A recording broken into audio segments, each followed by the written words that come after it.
Take a quick drink here.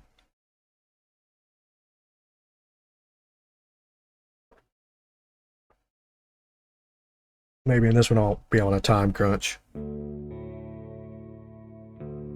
We marvel at the serenity of the forest and crave the shroud of its silence. Where'd my cursor go? Oh, game, give me back my cursor.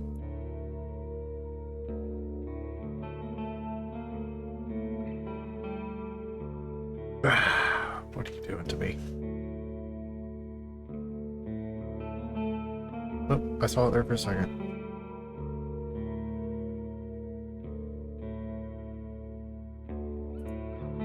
Okay, maybe if we take it out of full screen.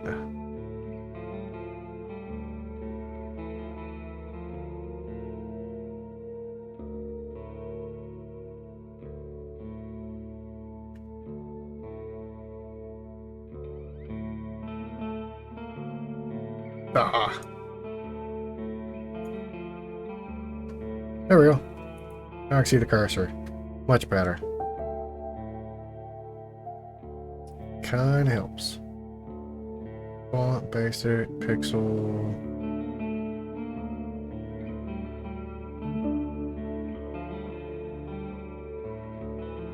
Describe attitudes, essential for new players.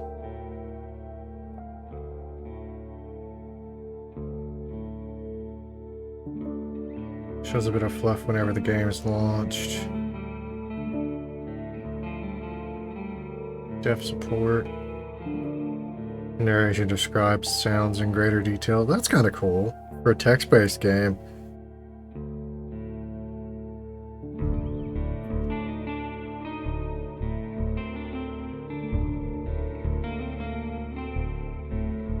It's actually a nice little bit of detail.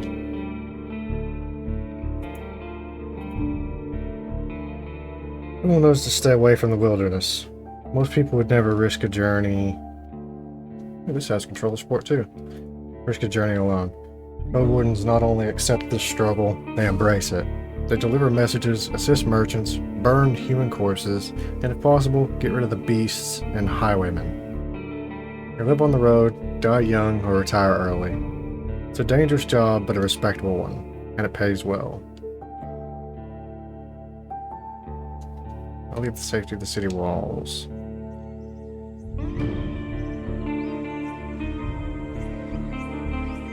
The wall's still standing. There are no wolves around. No stench of blood. Good signs. This should be the place you're looking for. You're supposed to meet with a group of soldiers, but you hear no voices. No sounds of labor. The gate is ajar. The camp isn't safe. It may keep away the goblins and pebblers, but not beast folk or trolls. And the night is near. Your palfrey breathed heavily. It had a long day. Okay, now the controller support stopped working. Okay. We'll just go without the controller then. Kind of like you're 36 years old. Oh man, you're so close.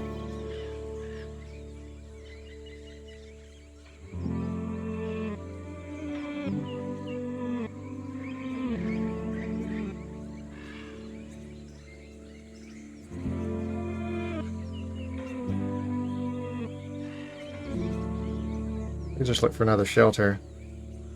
Doing so right before nightfall would only invite death. The monsters will soon start their hunt, and your horse won't pull off another gallop. You rub your eyes and hold back the yawn. 30 minutes before dusk.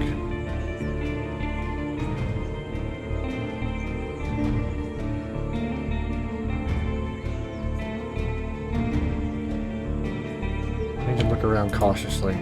Considering the noise, you doubt that anyone noticed the clatter of hooves.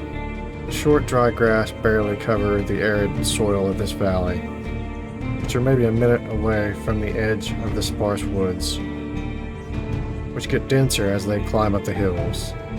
At best, this trail has a few more years before getting overgrown for good. Hard to believe it's the only route north.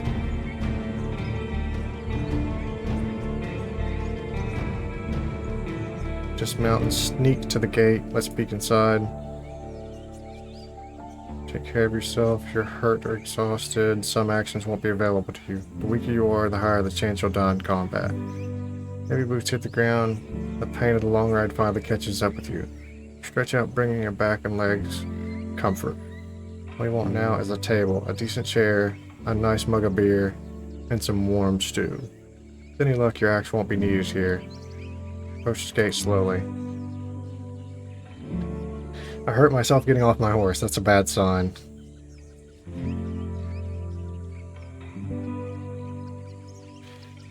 It's a military camp. It doesn't look the part. Plenty of wasted space. The fire pit is cold. 2 people are sitting at the table, tired and disheartened. They're looking in different directions, paying no attention to one another. One of them is holding a cup. After a moment, you notice the quiet humming. You recognize the melody of a light-hearted drinking song from the city harbor. They don't look like much of a threat. I can enter. It takes them a few breaths to glance in your direction. The first person greets you with a wave of his hand. There are bags under his eyes. His beard is messy. Despite a simple shirt, he's wearing durable, decent boots. A mace with a head covered in iron hangs at his side, but he doesn't reach for it. I take a look at the second soul. Just like you, she's wearing a gambeson, but hers is a bit loose, as if she took it off a corpse. Her head is shaven, as if she's protecting herself from flesh-eating bugs. Her eyes are weary yet kind. She smiles. Considering the squad was sent here half a year ago, these 2 surely look the part, but there should be more of them. 8, you believe. I'll let them speak first. It's nice to see an unarmed traveler in this... unharmed, not unarmed.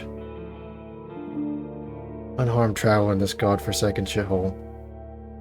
Makes me just a tiny bit hopeful. The bearded man's voice is strong, yet timid. You'll be staying the night with us, I guess. We're soldiers, he and I, adds the armored woman. Her moment switches from half asleep to relaxed. We'll do our best to keep the camp safe. But if you were to take the first watch, it would be a huge help. Travelers ought to help each other, wouldn't you say? You think for a moment. To fully rest, you need a good sleep. Sure, leave it to me. Fantastic. She rubs her hands together. I don't remember the last time I had more than half a night of sleep. The hours before midnight should be the calmest. Just wake us up if anything happens. The man flashes you a wide smile. It's easy to wake us up. Just yell. He drinks from his mug. I asked him about their lieutenant. I wonder how to phrase your question. Friendly, playful, distant, intimidating, or vulnerable. Maybe meet new people, you can influence how they perceive you by selecting one of the attitudes.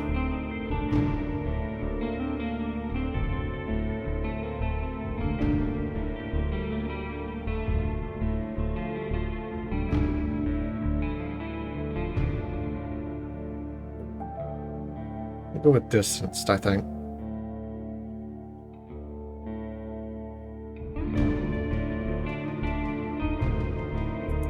Oh, okay, it tells you what you're actually going to say. That's kind of cool. I like that.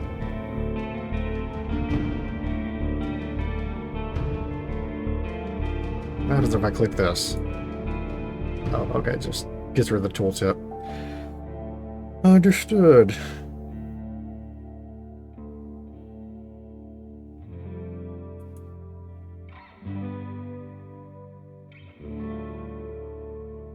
Let's go with this one. That's what I said I was going to do.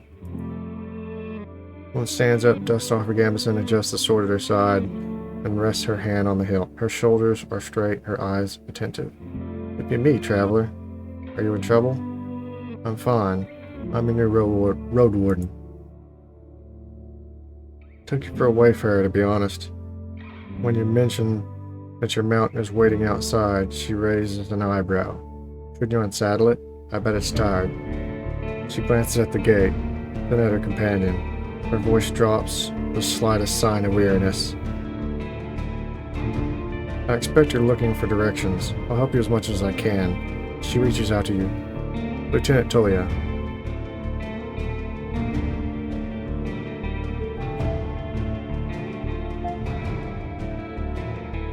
I shake her hand.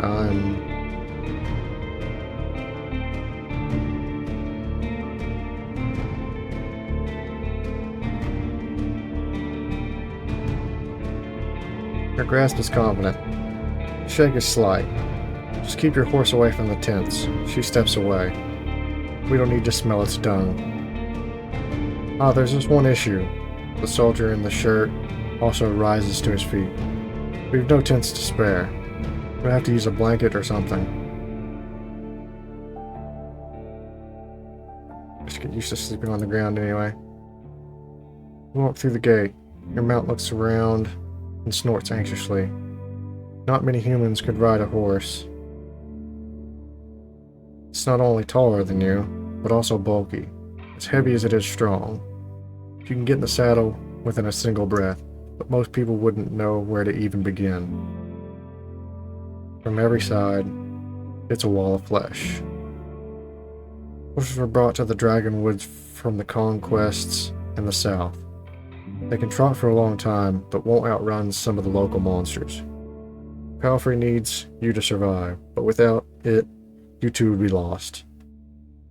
Have you played an Assassin's Creed game? I have. I played, what was it? I'm trying to remember which ones I played. Can't remember the first one I played. But I played Black Flag and Unity. I didn't beat Unity, but I beat Black Flag and the one I played before that.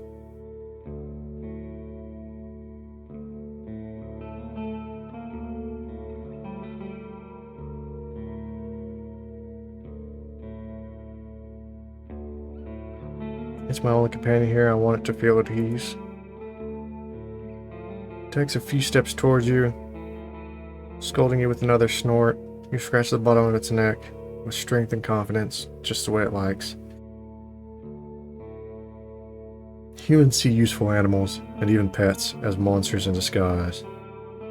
Getting emotionally attached to them is believed to lead humans to their doom. But you know that horses need companionship. I speak to it gently and lead it to the camp. You end up next to the fire pit. Removing the saddle makes the horse nicker with relief. You take a couple of minutes to examine its back, just in case. While the riding equipment is not that heavy for such a strong animal, with enough time it starts to chafe. You wish I had something better to eat than this shabby grass. You should look for an inn. I need to unpack. You haven't brought that many things, and you lost one of your sacks while fleeing the Crimson Corpse Eaters. First of all, you have no rope left, but maybe the soldiers could share one. Shouldn't cost more than a dragon bone. Aside from the travel set, you own a few valuable possessions, essential for your trade. So here I choose my class.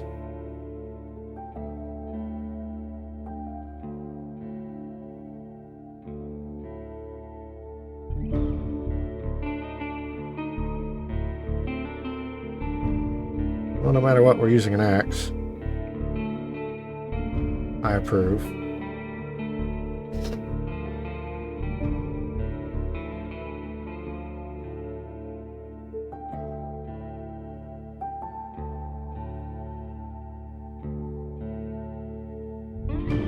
Oh, do we want magic? A ranged weapon or a healing potion? To learn more about the three classes.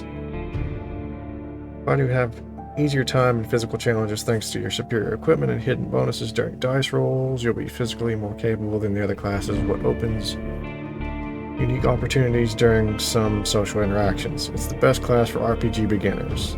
Vita's weakness is their reliance on physical strength. Your special abilities won't be available to you if your vitality points drop to 0. The mage uses Pneuma, I guess is that word? A versatile yet limited pool of energy points that can be spent to cast a few humble spells. Magic won't protect you better than a sharp axe, but as a mage, you'll be able to heal faster while resting. Detect magic in mysterious areas. Distract a beast with a simple trick.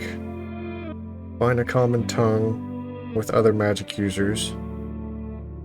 Using the mage's power too freely will result in having no Pneuma left when you need it most.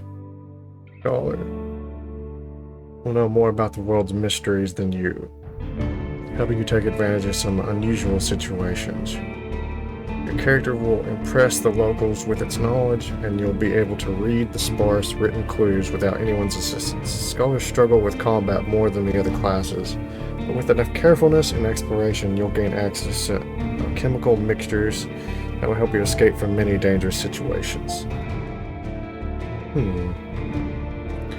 Maybe we'll try the Scholar.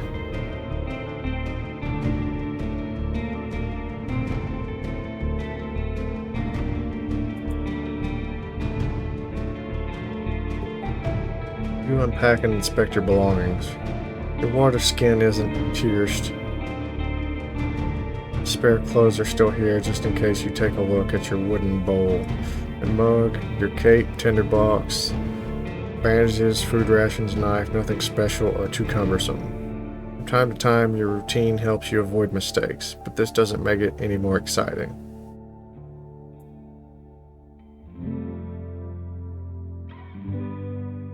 Taking hits won't damage your armor. You can then fix it in various settlements. 15 minutes before dusk.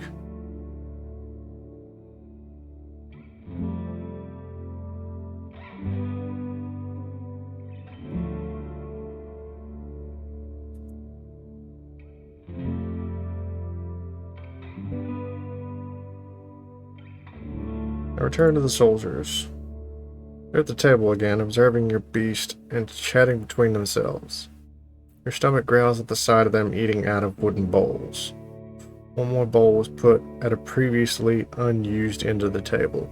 You can sit down on a tree log.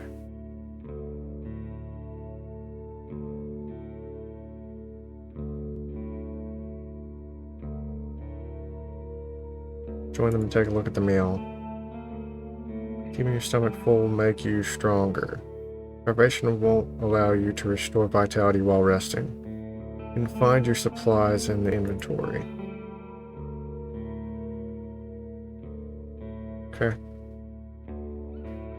It's cold gruel, the meal eaten in times of hardship. This specific bowl is filled with water, hog millet, some strange looking cereals, and blueberries. Welcoming you with a meal, even a humble one, is beyond their duty. Soldiers live with and for their companions, constantly on the move from one part of the realm to another, making sacrifices to protect their group as they face dozens of hideous creatures. Their lives are filled with discipline, hardship, and camaraderie. Roadwardens, on the other hand, learn how to work by themselves. They seldom engage in open combat, patrolling the same roads for years. They help the settlements stay in touch, but also maintain commerce, settle down, forge friendships. When there are no laws to follow, they use their own judgment. Different responsibilities, different lifestyles. I eat quickly, not focusing on the taste, then speak with Tulia. She's focused and chooses her words carefully. She looks away only when she gathers her thoughts. I'm afraid I can tell you less than I would like to, and less than I should. She nods toward the other soldier. As you can see, there's not a lot of us left. At the beginning of summer, there were 8 of us, including our previous lieutenant. 5 are dead. 1 has run away in tears. We're also strangers in this land, adds her companion. Any piece of information may help me do my job. The man leans forward. His legs shake nervously. He sounds like a kid asking a bard to sing one more story, tell a joke, or do a magic trick. Whatever it takes to escape from boredom. His untrimmed beard hides a much younger face than you'd originally thought. What did the officials tell you? I expect not that much. No soul governs these lands.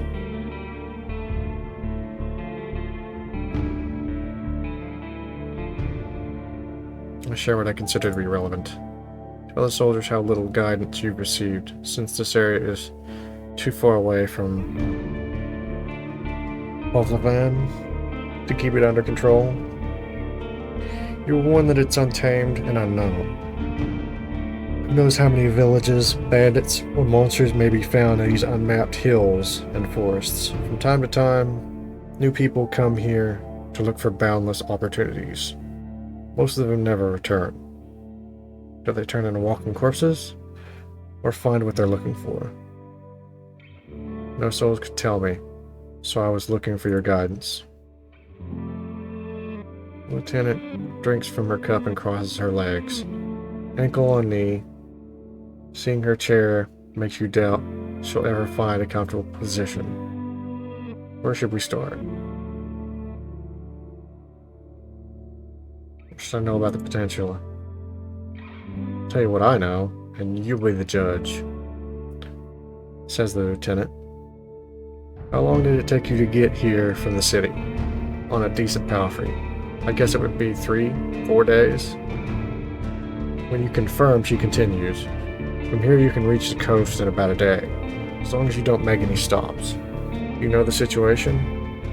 My ships can get here? My no ships can get here? You nod. The sea route allows Ovlavan officials to keep in touch with the coastal villages, collect taxes, move the soldiers, collect lumber, deliver tools. But maintaining order on the wild coast, such as this one, is like filling the ocean depths with coins. Because the rocks, you can hardly stop a ship 5 miles from the shore, and boats can't get much closer. She nods. I don't know much about fishing, but there's not that many people living by the shore. And they don't crave to stay in touch with the city folk. As she pauses, her companion carries on. No soul from the north ever came to the camp. But when we travel to the roadside inn, built to the north, they're happy to trade, and to play dice. Why not just stay at one of the settlements? The man clears his throat. I mean, you know, we're to guard this road. This camp is our post. And well, he turns toward Tolia. She lowers her voice. Don't take it the wrong way, Masno. But are you a devout soul?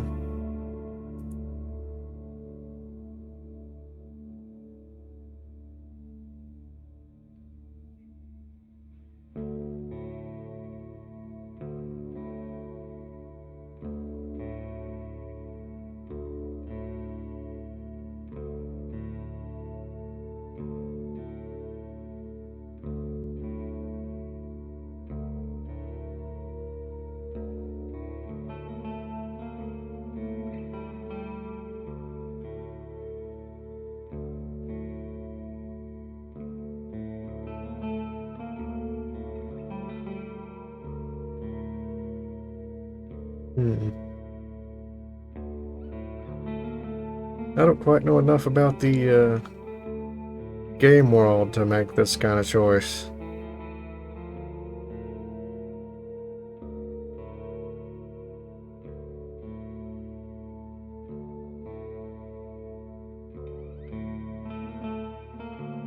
This makes sense as far as my character, I think.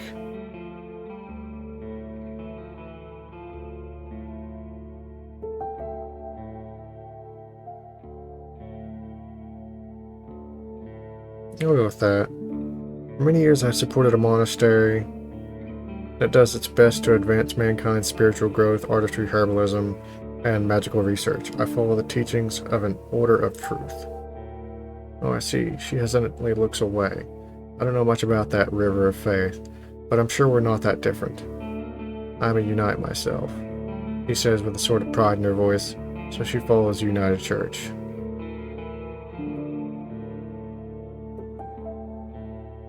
Maybe just explain what you were thinking of? People here are disquieting. Every few words, she taps the table with her finger. Their traditions won't help them negotiate with the officials here.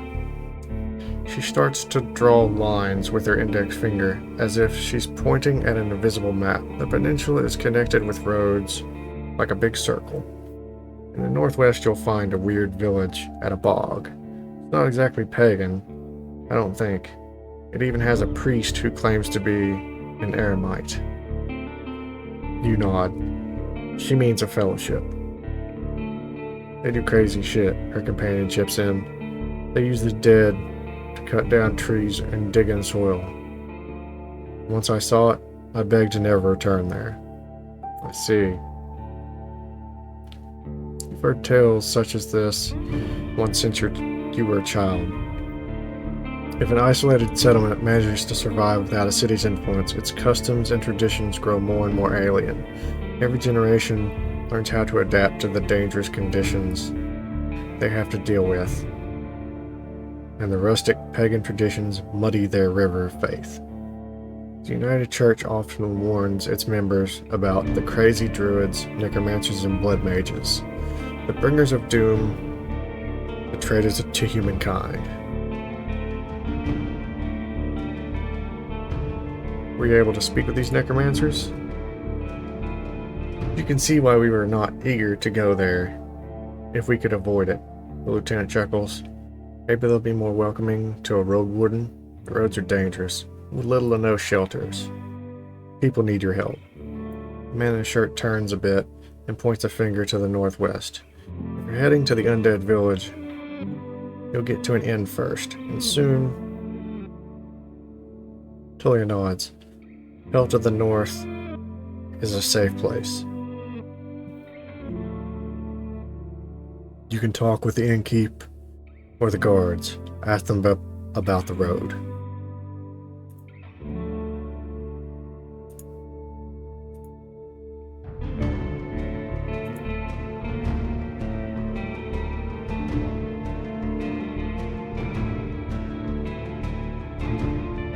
Any monsters worth mentioning? Anything that could catch my mount?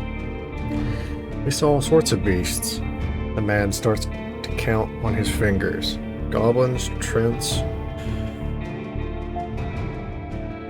cats, large and small, runners, howlers, wolves, spiked boars, mouflon eaters, griffins, but we managed to stay away.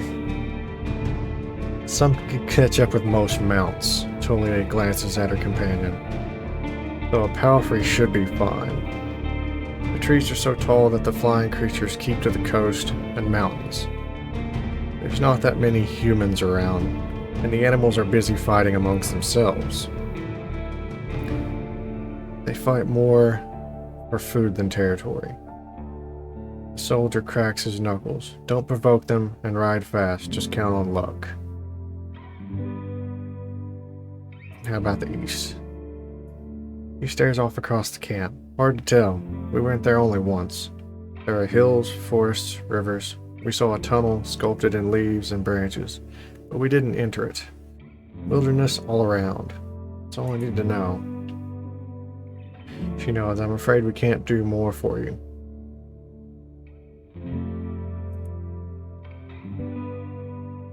Any ideas what happened to the previous road warden? Tulia takes a deep breath. Aren't you a bit late for a rescue mission? We haven't heard from him for almost half a year. The soldiers speak for a bit between themselves, trying to get their story straight. They confirm that he had stopped by their camp a few times, but stopped showing up at all in early summer. The bearded soldier starts to scratch the table with the tip of his knife, without looking at you. I don't remember his voice. Always busy, drowning in things to take care of. Would always sit somewhere, sharpen his sword, fix his loud mail, clean clothes, write notes on that wax tablet of his. Yep, and leave it dawn. Unlike us, Asterion never gets bored. Tolia lets out a joyless chuckle. He's secretive, but some of the locals speak about him warmly. Maybe he just doesn't like us? Sounds like you're not sure if he's dead or not. If anyone knows, they wouldn't tell us. Maybe someone is keeping him in a basement. The man carves with passion. We haven't seen him or his saurian. Something ate them, I bet. The officials have hired you, right? They don't expect him to return. Richer road wardens often use four-legged, meat-eating saurians as their mounts. They have to be tamed and trained since they're hatching, but unlike horses, can easily defend themselves from many monsters. At least your palfrey is fast and reliable, and won't suddenly sink its teeth into an innocent passerby. Yeah, that would be a problem. Do you know what he was looking for? Maybe he left you a message. Neither one of us had any insight into his dealings, says Tulia. My predecessor left me with no clues. We also took a look at Asterion's stuff. Wait, she raised her open palm. Almost forgot. She stands up and heads to a nearby tent. He has kids in a village near Alavan. I was planning to take all his things there. A pouch, a second spear, a decent bow, some potions. Quite a treasure. She glances at you. But I would much prefer to bring them the truth about their father. Do you want me to find out what happened to him in exchange for his stuff? Here's the catch. She dusts off the hilt of her sword. We've hired a messenger to ask the commanders for further orders. Since she hasn't returned, and you know nothing about her, she either ran away or something happened to her. She sighs with resignation. We are meant to stay here until fall. What do you think? Come see us, tell us what you've learned about the man, and we'll get back to Alavan together. You think about your real mission. We're planning to return to Alavan in the early fall anyway. If he's alive, I don't think he's going to be happy about me taking away all his possessions. True, but he's considered dead. I doubt he'd begrudge you anything. And who knows, you may just find his shell lying on the roadside tomorrow. He wears mail, uses a spear mostly, maybe 5 feet tall, but stout. Long red beard, short hair, pale face, rarely smiles. She glances at her companion, but after he adds nothing, she sits down and stretches out her legs. So find out what happened to him. Dead, alive, left. Just let me know. I've lost my rope. Could you spare one? You're in luck. She heads toward one of the crates and moves aside a large linen sack, revealing a rope. She brings it back and nonchalantly sits down on her chair. Take it. I was planning to leave it behind. I take a closer look. A fine rope. Regular rope made of hemp fibers.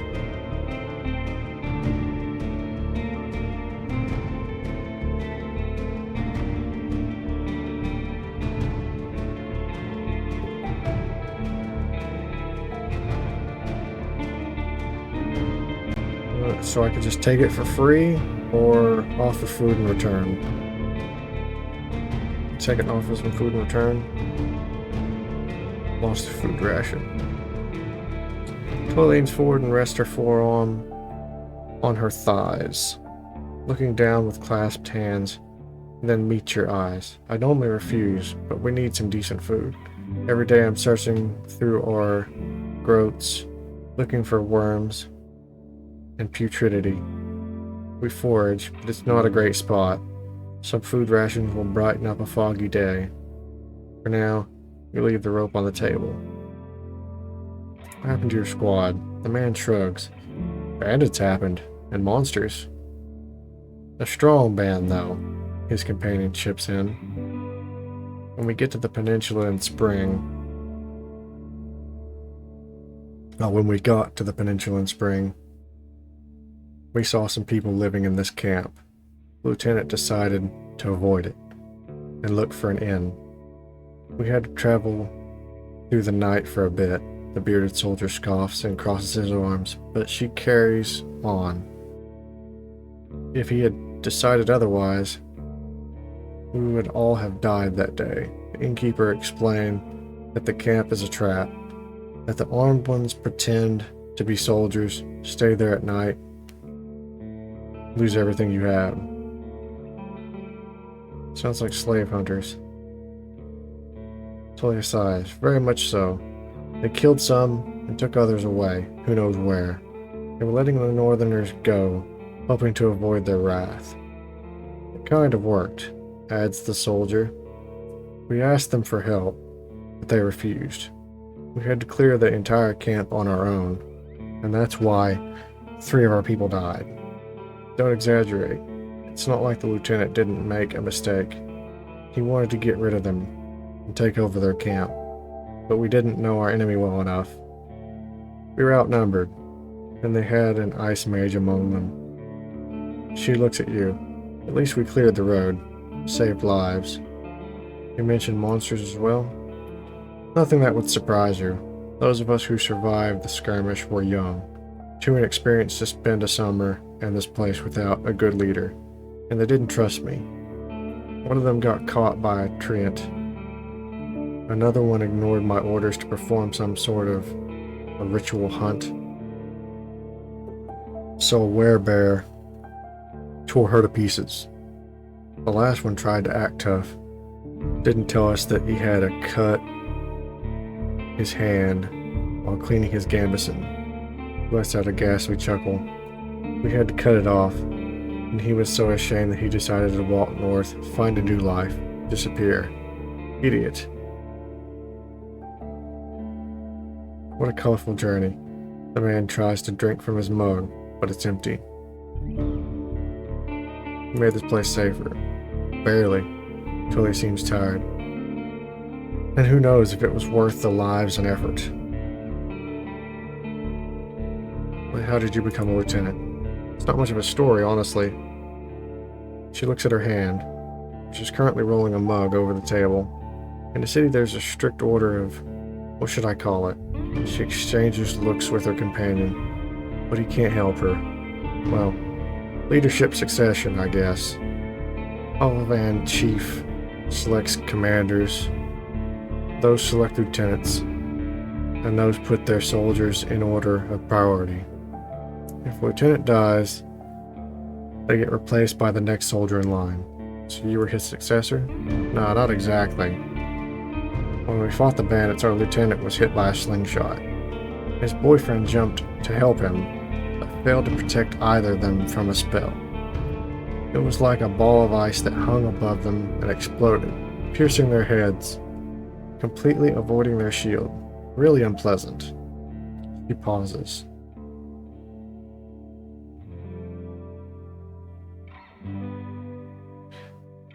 And you were the third one in line, is that right? Basically, yeah, she says without enthusiasm. I didn't plan to become a leader, though. I'll get demoted once we return to the city. I prefer to follow anyway. What was your squad's mission? The lieutenant looks into your eyes. You know, the usual. Making the roads safe, keeping people alive. I explained that it may be important for me to know what they have tried to accomplish. Can't really tell you. Let's just say it would be nice to have a reliable outpost somewhere nearby. A place where you can always find a group of fighters willing to protect you in the name of the law. She tilts her head back. Now if you have any other questions.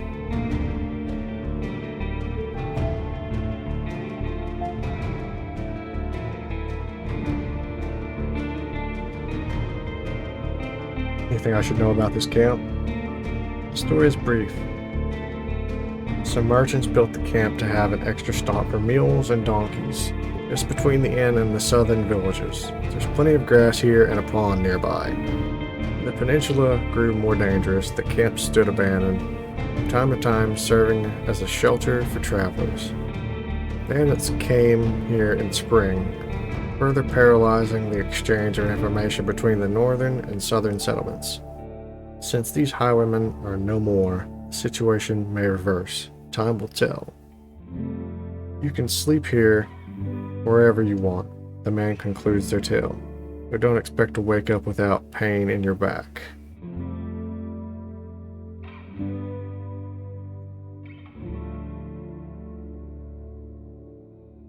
Hear me, where would you go next? The soldier answers quickly. To the inn, of course. He grabs his empty mug, the one northwest from here. If you can't afford the room, the main hall is free of charge. The locals rarely gather there. The northern road is much more traveled, mentions Julia, but the hunters will tell you about this and that, and you'll have a chance to introduce yourself. The innkeeper can listen and knows many souls. Any tips on how I can make a good first impression on him? She smirks. Avoid cheap jokes. Stick to trade. Don't waste his time. Show him that you can be relied on. It's getting late. We should prepare for the night.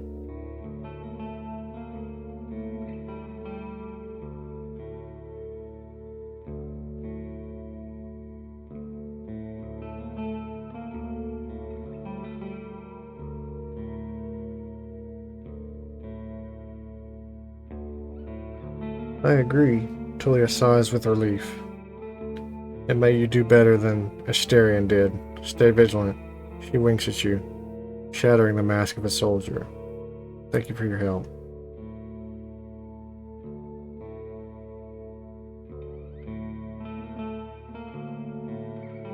Fill the barrel and splash water on your face, which makes you even more aware of how much you need a bath. After the night, it will only get worse. Your horse is already napping, still too anxious to lay down.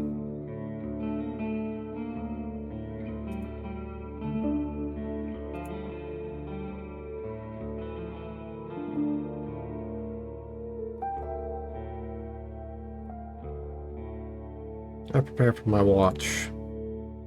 The soldier in the shirt is eager to guide you. Just observe the area. There's plenty of griffins around, though they won't try to jump over the palisade, probably. Better watch out for the apes. They climb up and carry out any food they can find. And there's this one really loud were-elk. That's a first. That keeps smelling the wall, though it has never tried to get in. He points at a gate. The lieutenant and I will block the entrances. They're quite heavy, so if anyone comes here looking for shelter, better call us to help you out. And if this someone is being chased by wolves or anything, better throw them the rope instead. He scratches his head. If it gets cold, feel free to make a fire. And the best place is on the watchtower. You may want to put a blanket there or something.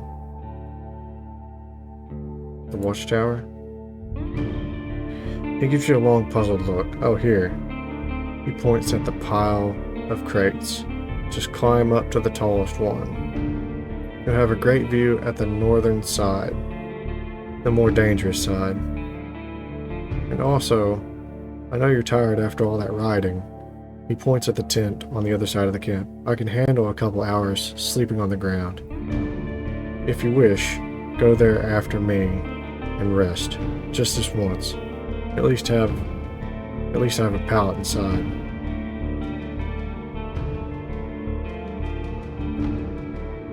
I smile. Thanks a lot. Put your blanket on the tallest crate and sit down. The night is warm, but the sporadic summer breeze brings gentle refreshment. From time to time, your back aches, and you have to force yourself to keep your eyes open. The light of the moon helps you focus on the tall grasses. For most of the time, you spot small critters and birds, but there are exceptions. At one point, you see 3 horned deer trying to challenge one another. Before they clash their antlers, a two-legged dragonling appears, leading its much smaller offspring.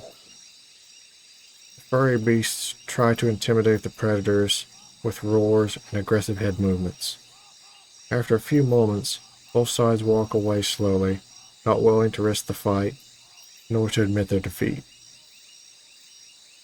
I don't let it distract me. I keep looking around. You hear the death screams of distant prey and the mating calls of monkeys. Runners are chasing a gray hare. A group of musk oxen lazily chew the grass, preparing themselves to sleep. A dusk fox is running together with a lynx, making playful screeches. Thankfully, you never have to intervene. You just sit there, watching the not-so-distant forest, trying to outlast your sleepiness. You can only guess how much time has passed. Once you feel you've had enough, you climb down and go to the tent, waking up the bearded man with just a couple words. You confirm that nothing important has happened. Gather my things and squeeze into the tent. I use my bag as a pillow, put my blanket on the pallet, and cover myself with my cloak.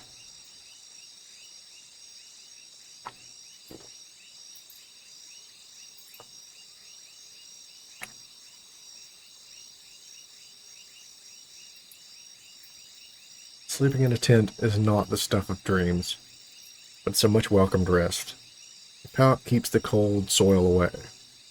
The moonlight saves the outside world from the eerie gloom. You listen to your own breath and find a comfortable position. Your job starts tomorrow.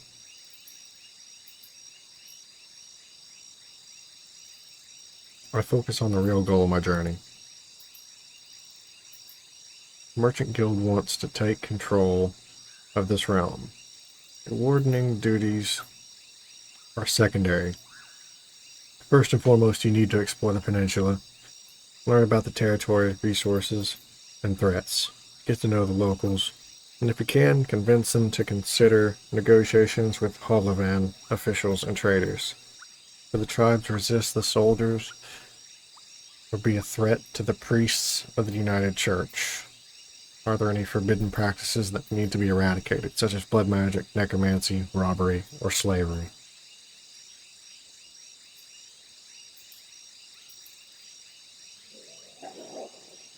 At least I have time, 40 days to be exact. I need to be as thorough as I can. Once you finish your reconnaissance, you'd speak with Tolia and return to Hovlavan. There you report back to your employers and get your reward. In the meantime, you have your own goal to pursue.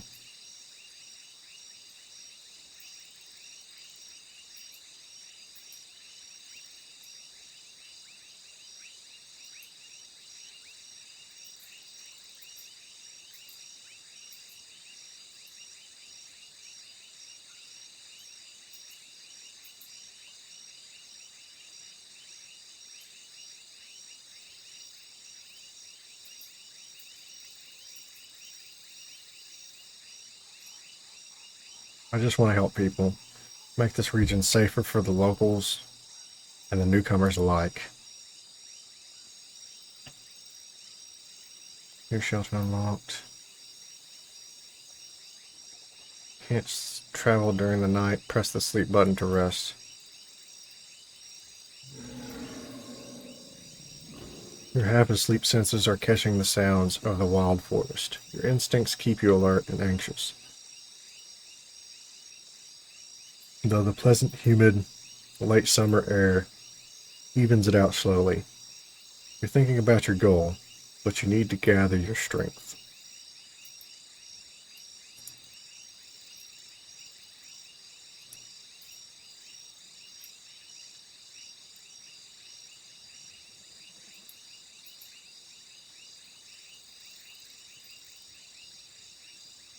Sleeping in a tent. You can spend the night in a borrowed tent. It's nothing special, but it will protect you from the wind and rain, and the ground won't be painfully hard nor cold.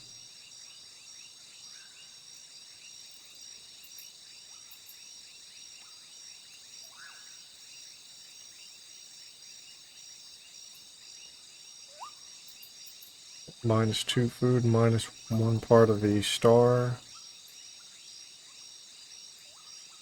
But you heal.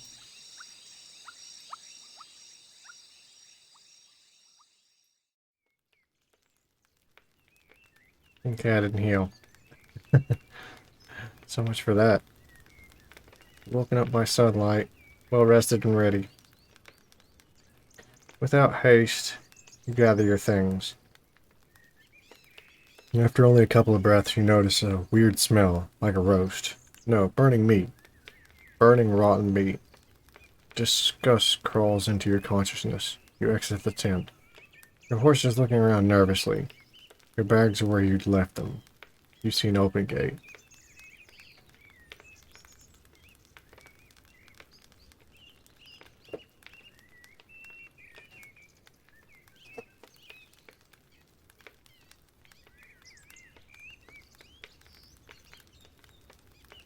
I go outside to see what's happening. Both soldiers are standing near a humble pyre. The man in the shirt looks at you contemplatively. Tully is the first one to address you. Masno, he greets you with a nod. We use the horse's manure for the flames, so don't worry about cleaning it up. You see a corpse amongst the flame. It's impossible to tell if it belongs to a male or a female, but it was an adult. The burning process won't be over for a couple more hours. A traveler or an undead? The latter. A young one. She lacked the pneuma to understand that she couldn't get inside the camp without climbing. I stabbed her with a spear from a safe distance. She shifts her weight. One more fog and she'd be a real threat. Even now it took a couple of hits to knock her down. Sooner or later every human shell wakes up, gaining more strength with each soul it devours. In each moment it spins and the fogs. Burning the dead is not just a religious practice, it is a necessity. Soldiers, priests, village mayors, even road wardens. Making a large pyre takes a lot of time, but it saves lives. Tulia calls this undead a she. Most true knights hesitate to do so.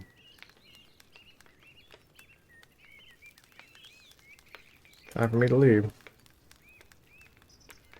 Running away from the reek, huh? I don't blame you. She walks with you for a few steps. Find us here if you need us, or if you learn what happened to Asterion. There's enough ground here for you to rest. Safe travels. These words make you stop. An old farewell, mocked in a number of songs and tales. But yet you hear no scorn in Tulia's voice. You wonder how many acts of kindness, like this one, you're going to experience in the days to follow. She returns to the pyre. I prepare myself for the journey. You somehow miss the fact that your mount is already saddled and warmed up. You double check the equipment, but you don't need to fix anything. The soldiers were diligent. Normally preparing any palfrey for a long journey takes a lot of time. Use your travel button to see the map and move to another area. Put on your gambeson and make sure that your axe is tightly attached to your belt. Then get in the saddle. Palfrey knickers, ready to leave. It's time for you to get to the crossroads. North from here. I need to ride north. Okay.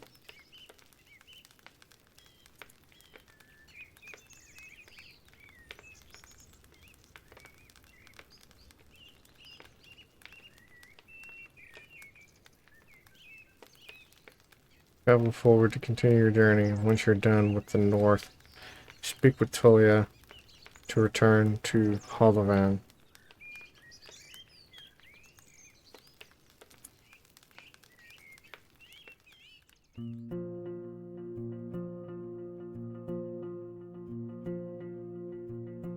Even at a later hour, you wouldn't expect to meet any travelers in the valley. Warm summer breeze lures your mount forward. but the serene chirping of birds is quickly replaced by the distracting screeches and gurgles coming from further down the path. You soon find the pack of four-legged griffins. They're larger than foxes and merge the features of birds and furred beasts. Each one is of a different size, coat, and colors, and their temperaments are just as varied. Their fronts are covered with vivid feathers, while their rears have darker fur.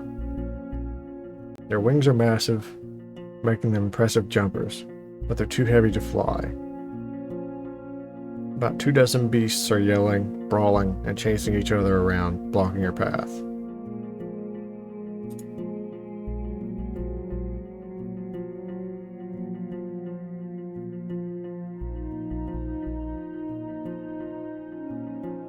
Oh, I only have one food ration. I thought I had more than that.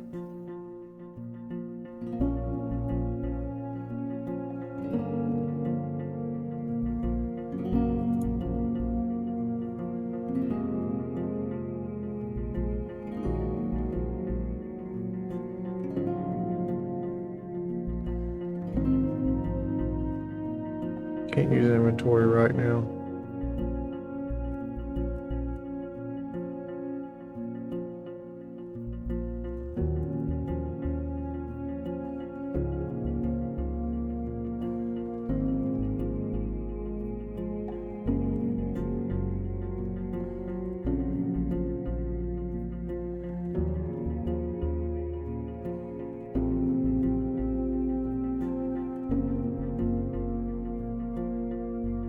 Not every soul who wears such a trinket in a visible place is a devoted believer, but it can be seen as a sign of solidarity with the more conservative section of the city culture.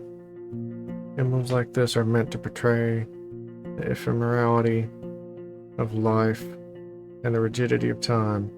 The traditional pendants are made of steel, signifying the strength of humankind's determination and innovation. Rites tablets highlight the important role of iron when it came to fighting monsters and expanding the land of the tribes. Other materials such as bone, gold, or even wood are also used. Though various communities interpret such alterations in their own ways, the pendants made of steel are not so contentious.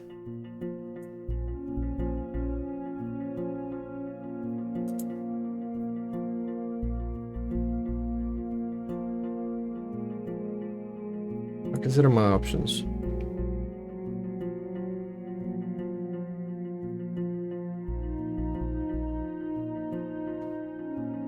On occasion, you can use the Scholar's Education to unlock unique interactions.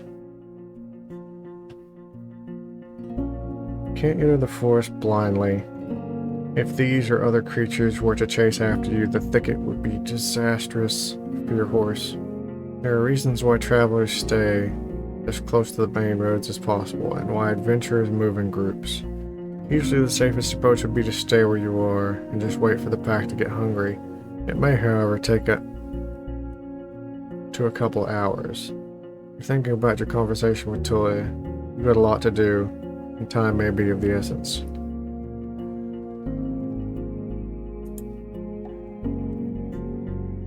I mix black powder with gladden that grows nearby, and the dried skunk sorrel from my bag. Once I ignite it and throw it at the griffins, they'll scatter. Learn more about your abilities in the character sheet.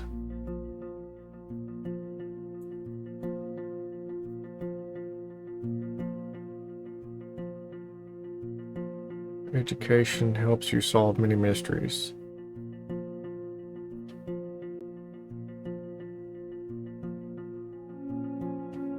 Access to an alchemy table and proper ingredients, you can brew useful bombs and potions.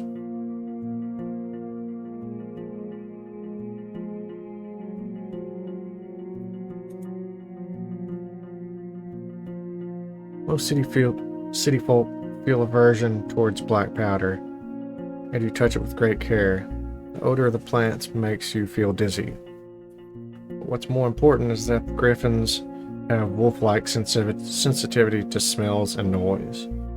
A few of the beasts turn their heads towards you as you approach, the pack with the bag in your hand. You ignite your missile and throw it forward. At first, the creatures surround the source of smoke, but then growl in disgust, even putting their beaks to the ground. They flee, allowing you to continue your journey. I climb on the horse and cover my nose. I really need to find a proper alchemy set.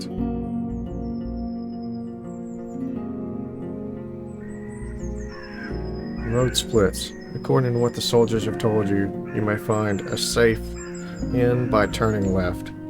The forest to the right is lush, and the trail overgrown. Kids used to have this song.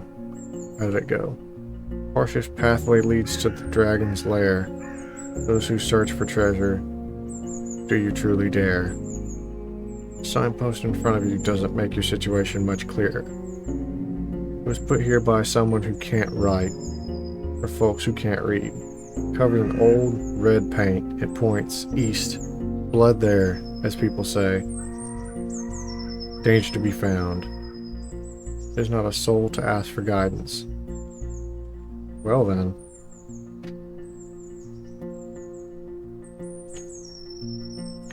That would make things rather awkward, wouldn't it?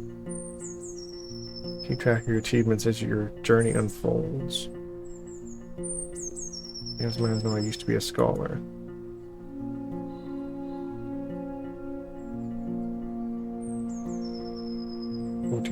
Hours, 0 minutes before dusk. Day 1. 39 days before autumn. Now look at my horse. What's its name?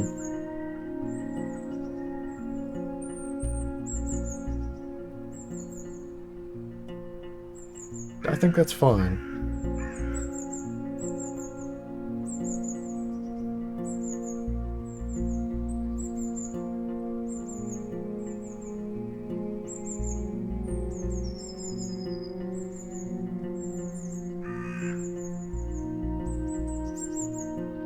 Sodal is peaceful as you stroke its mane.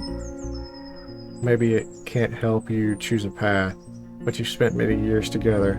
Happy to go on. It takes a couple steps forward.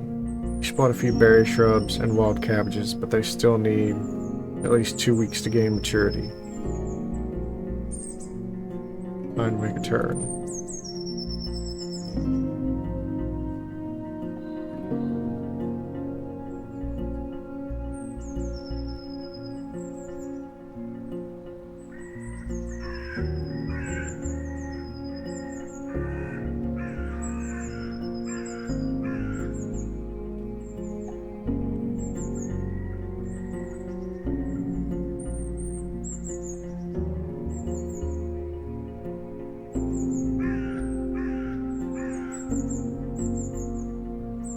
Find an inn by turning left.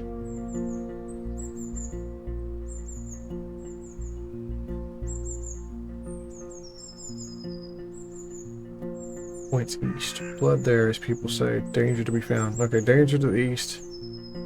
Inn to the west.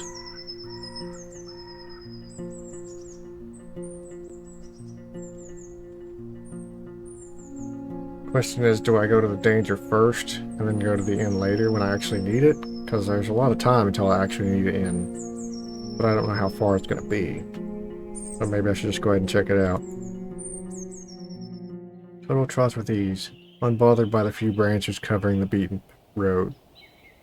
The bird songs and distant howls draw your attention to the forest, which gets sparser and brighter. You spot boars, roe deer, and saurians. The sight of a nearby wolf pack worries you, but once you push your hips forward and your palfrey enters a canter, the beasts don't even begin a pursuit. Speed alone will protect you from many dangers. You notice a stone tower, taller than the trees. It must be the inn I've heard about. Oh, that was quick. 13 hours, 30 minutes. I got here quite early. Inns like this one fit the regions traveled by merchants. but you wouldn't expect a place of this size in a forsaken peninsula. The stone and lumber must have been transported from far away, and the workers guarded by expensive mercenaries surely lived for many seasons in a primitive hamlet, subsisting on salted supplies. There are seemingly no cracks in the wall, and the building was whitewashed only a few years back. The road is wide and beaten. Dozens of souls could hide, if not in the buildings, then at least in the yard.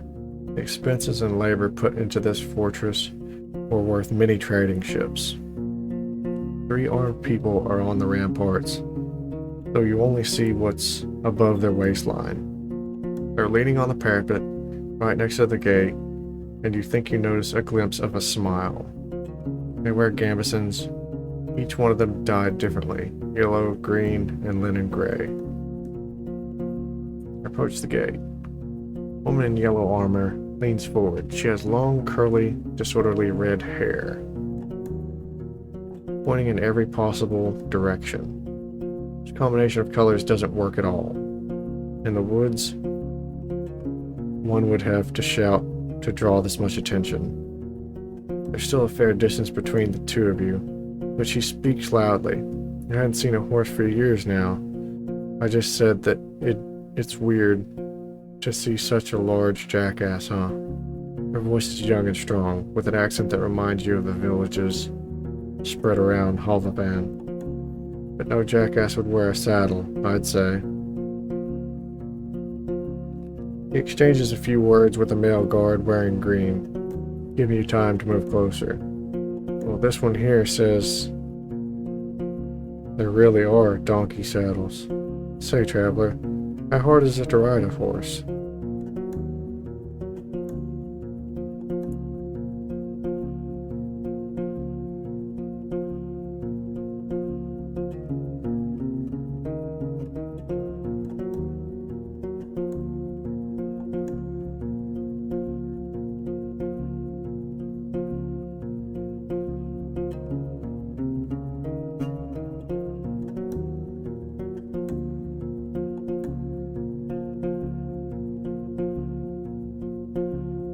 Easy to learn the basics, but it's tiring. You train different muscles than those for combat. You don't say. She gestures to the other soldiers to take care of the gate. What sort of muscles?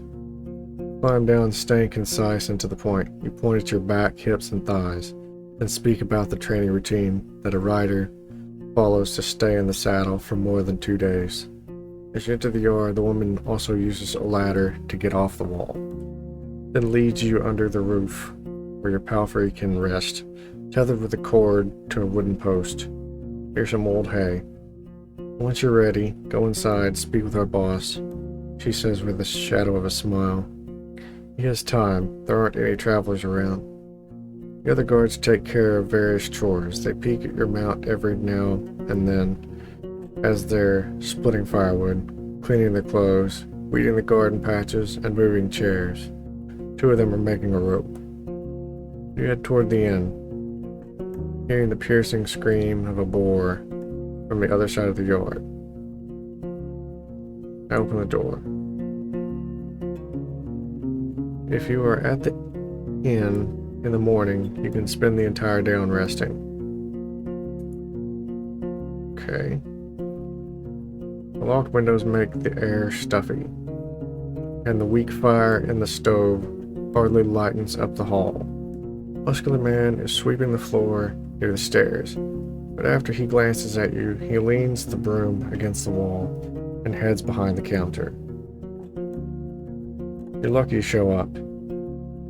His voice is deep and soft, with a city-like accent. He observes you with keen attention, yet avoids your eyes. I have a keg of decent ale. Wormwood, bog myrtle, juniper berries, cat's foot. He fills a mug carefully and puts it on the countertop. It's going to spoil soon. Today, maybe. And we don't drink here before the even. I hate to see the good stuff going to waste. His skin is dark, almost purple, rare even among the southern tribes, and his hair is naturally bluish. His clothes are quite fancy for manual labor. The elegant tunic wouldn't stand out in the city square. I stand at the counter. Planks let out a creak after every step you make. So you slow down a bit. You can swear that the innkeeper made little to no noise. Here you go, he pushes the mug forward. But just so you know, my Pelt of the North doesn't belong to Halavan. You can sleep on the floor if you wish so. But if you want a bed or a meal, you have to pay. We may have some leftovers from dinner, but I'd need to check. And I said, don't be playful with this guy, I think. If it's the same one they were talking about.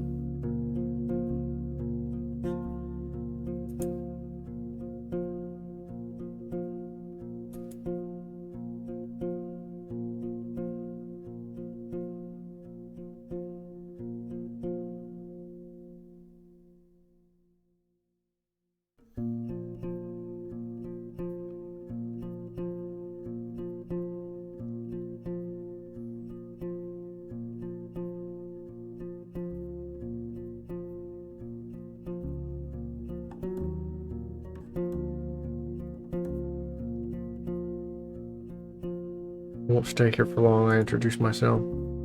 He nods and fills another mug, this time with water. Guess there's no point in waiting for Asterion then. I'm glad to see someone taking his place. Even my crew here hits the road only if they need to see the healers of Haller's Dell.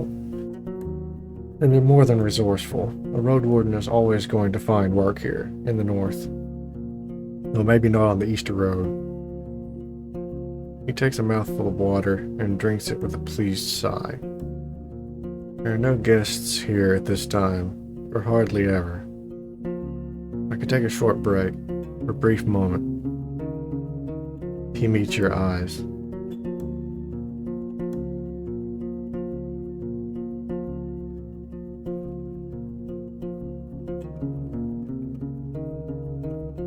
I drink the ale. Dark room and wooden walls of the mug make the liquid look as brown as a chestnut. The Lee in spring hits your nose. And the first sip is even too complex, too flowery. While the brewer has used fancy ingredients, the exotic licorice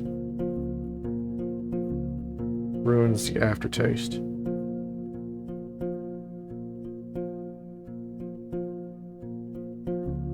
Now you know why there's so much left. Maybe it takes an acquired taste. Innkeeper nods. I was hoping to see someone willing to patrol the roads. Maybe you'll help me with a worrying thought I have, which is, there are brigands in the woods. Our place is a stronghold, so I'm not afraid of an open strike. But they've gotten more active in the last 2 years. One day, they may steal our furs. And I've no doubt they're the reason why merchants come here only once. Having bandits around gets expensive. He rubs his hands together, camouflaging his paws. I want you to reach Haller's Dale, northwest from here. It's the largest settlement around. I'm sure you'll get there sooner or later. Ask Thias, the mayor, about Glossia, that bloodthirsty wolf of a woman. I've heard rumors about a raid in the north. If Glossia is ready to break the truce with the locals, I'm willing to join forces with them to get rid of her band. He looks at a nearby dragon bone. Not too difficult, right? Just do it when you have a chance. A couple of days won't make much of a difference. I'll pay you two coins when you get back with the news. Fine?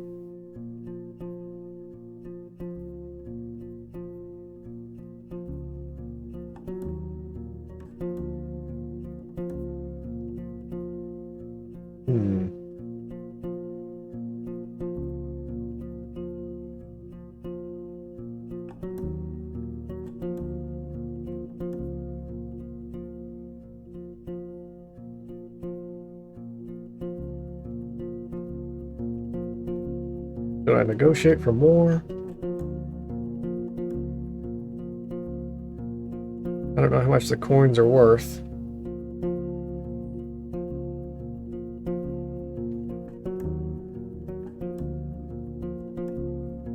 I know I need food.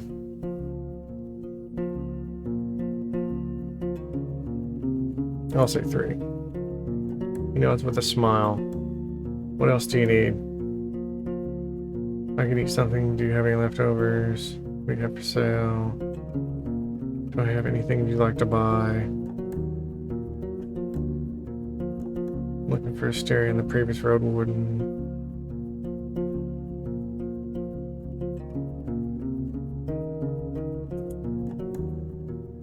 Yes, I feed them to our boar. I won't give them away for nothing. He tells you to wait, then leaves the building for a few minutes and returns with a wooden bucket and a long stick ending with a hook. Go through the gate and turn left, you'll see a bunch of bushes. We need some berries. Bring me a bucket full. You'll be done in half an hour or so. Your horse could use a nap anyway, and I'll prepare something to fill you. The hook is not made of metal or wood. It is long, curved claw, almost black.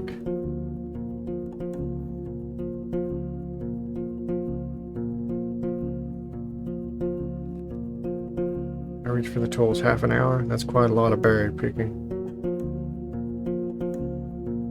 The tools are cold, not too heavy. You notice a pair of thick gloves at the bottom of the bucket. Ah, the berries are not the problem. The innkeeper smirks. Unlike the snakes, better scare them away with a stick, or move them with a hook, and protect your hands. The little ones won't eat you, but don't get bitten. I'm sure you know how to be patient. Fine, I'll go right away.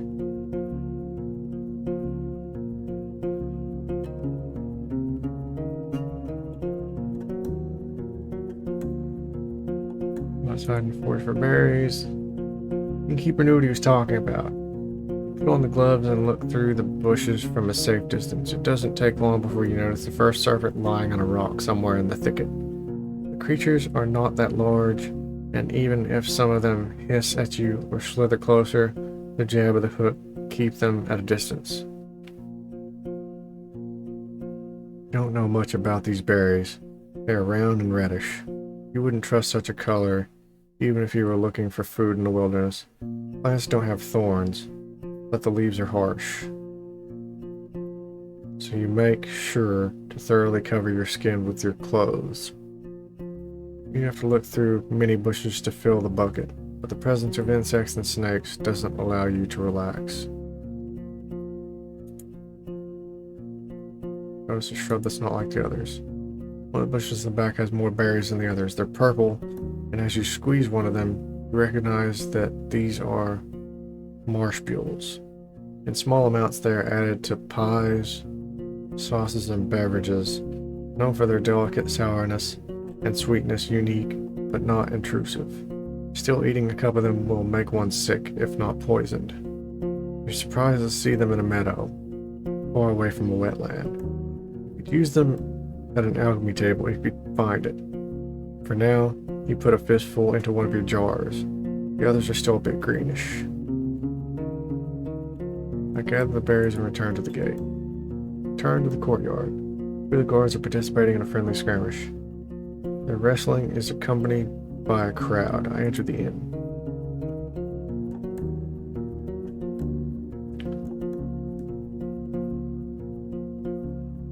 So, you again. Need anything? He puts his fruits on the counter. Great, he peeks inside the bucket. I've got cabbage stew with a few goose chunks for you. I'd serve it even to merchants, if there were any around. The meal is warm and filling, well seasoned and not overcooked. And like I've said, I rarely have food to spare. Feel free to ask if you ever stop by. You may be lucky, and I've been cooking my whole life. Thanks. And how did that old hook of mine work out for you? I see you still have your hands.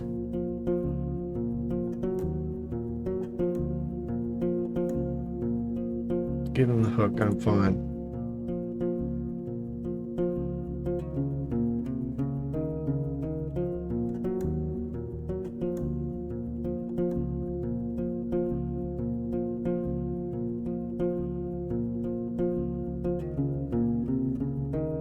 looking for Asterion, the previous road warden. Are you now? He goes to the table and invites you to sit down with him. I don't think I'm going to be much help. He rests his elbow on the table top and grunts quietly to clear his throat. But I do want you to find him, so... When asked about his intentions, he measures his words. Asterion and I made a risky deal. Well, a very promising one. Last time he was here, he took 50 coins, my half of the investment. He knocks on the table with a fist anxiously. If you get my coin, or at least find out what happened to the guy, I'll make sure you won't be disappointed after bringing me the news. Could it be that Asterion stole the coins and ran away? He looks at a window and starts to play with a shutter. I just think Asterion ain't the kind of soul that would do such a thing. For him, it wasn't much of a fortune, and I'd risk saying he had earned my trust. Not only mine, you know. It's easy for a road warden to make connections. He always had places to go, things to take care of. He rubs the table with his thumb, as if trying to clean an invisible stain. I've asked travelers. I've sent a couple of my pals to find him. No real news. I know he stayed in White Marshes for a day and was meant to do something for the people there. It's a village in the northwest. Just stay on the main road until you reach the bogs, then enter them. You may get there before dusk. So, let me know once you find anything. And we may yet return to this whole investment thing. Huh.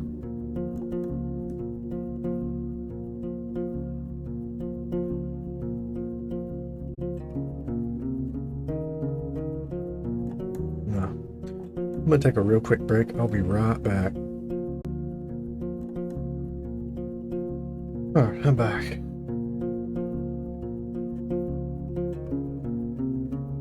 I may have picked a bad game to be trying to play whenever my throat's kind of hurting me. See if I can make it through the demo.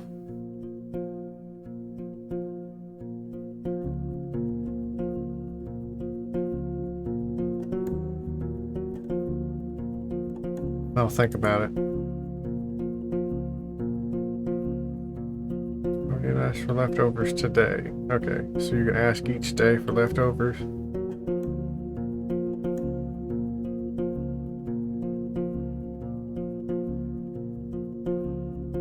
Can you tell me about the peninsula? What could anyone say? This place doesn't even have a name, unless there's an old book in an archive that no soul knows about. You know what I'd call everything from here to the coast? The hunting ground. He glances at your eyes. But it's not us who hunt. Keep that in heart. But the beasts in all shapes and forms. His words gained confidence slowly, which is strengthened by his deep voice. I've lived in this inn for over 10 years now. I've only seen a couple of roads, a couple of places. It's just... once you get here, and you see how harsh it is to hit the road, you have only more reasons to stay at the warm stove behind a wall, even if it's suffocating. He looks towards the windows. I'm sure you've heard a lot already, that the people don't build hamlets anymore. There are no more Emyrises from the south, and the traders stay for only a few days. All our iron is used for cauldrons, not swords or tools. What will I find traveling west? Well, there are hills nearby. Then you'll find a village, maybe an hour away from here. It was destroyed by beasts almost a decade ago. Nothing to see there. The goblins live there now. So most people just travel around it, and they say it's haunted. But who knows? Who cares? He crosses his arms and starts to sway back and forth, gathering his thoughts. You'll get to a large tree on the edge of the swamp, For the locals, it's sacred. You're not used to hearing someone mentioning pagans as if there's nothing unusual about them. There's a small path south which leads to an old mine in the mountains. Nothing to find there, but keep riding north and you'll find Howler's Dell, set at a clean brook. Farmers live there, and Mufflons and druids. They'll let you stay for a night, but they're not cheap. If anyone thinks my prices are bad, it means they ain't been to the Ape Ale Inn yet. He lets out a gentle smile. I smile politely. I know only a bit about the next settlement, Old Pagos. The soil there ain't too fertile, so they work in their quarry and help other settlements build things in exchange for crops. The forests and hills aren't too harsh, but the Seekers have a small monastery nearby in the mountains. I don't care much about them. They keep to themselves, and they don't pay well. The third village is unknown to me, White Marshes, set at the bogs. I've heard it smells like a griffin's lair. I've heard a lot of nasty rumors about the place, but I won't share them. I don't want to be a lie spreader. So 3 villages really. Howler's, one near the monastery, whatever it's called, and Marshes. Don't let their beds and palisades fool you though. Weird people live there. Don't tell them more than you need to. I wonder if it's something he would tell other travelers as well.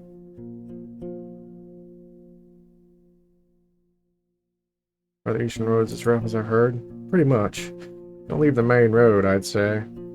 Not so far from here, you'll find Old Dolmen. A few of my people had to spend a night there, and monkeys stole food and gods from their bags. It was their fault. One of them had fallen asleep in the middle of his watch, but you know, the eastern forests are wild. The roads are rough. Almost no soul lives there.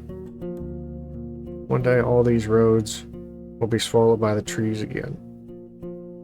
The furthest my team has ever gone was the home of the Enchantress. Just stay on track until you reach the crossroads. Right near an abandoned watchtower. From there, turn east. You'll recognize the place. It's a nice home in a lonely meadow, surrounded by a wall. He looks toward the closed window, then at you again. Kinda like our walls, but simpler, without coating. She lives as a hermit. Eudocia. I don't even know how she survives there, but if you don't have decent coin, you won't find much there. Thank you for the follow. Forger. So back to the crossroads. If you turn left instead, you'll see a road. People stay away from it. It connects the tower and the monastery, a shortcut between the two sides of the peninsula. I was warned by the locals not to use it. It already belongs to the beasts. Have you ever been to the northern coast? I only know about another inn, far from here. Maybe a day on foot, a bit less from the eastern side. His eyes once again focus on the floor. I've never been there, but I've heard it's a safe place, close to villages of fishers and hunters, though I don't know much about them. That's all I needed.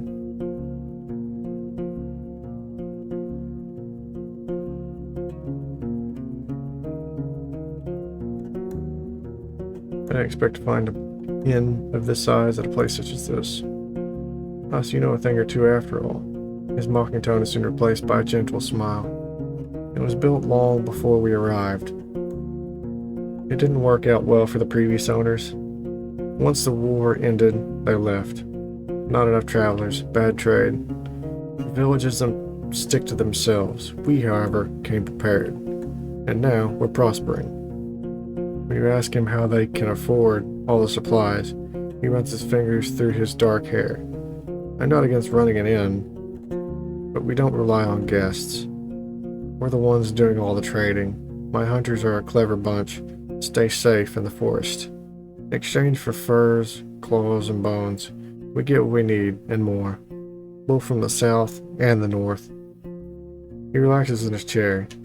We have a good life here. We spent a whole lot on armor, crossbows, lumber, spears, but in another 10, maybe 20 years, we'll have enough savings to move to Hovlavan and not work for another day in our lives.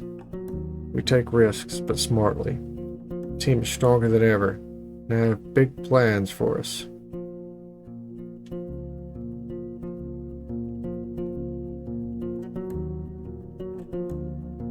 It's surprising to find a purple-skinned man so far in the north.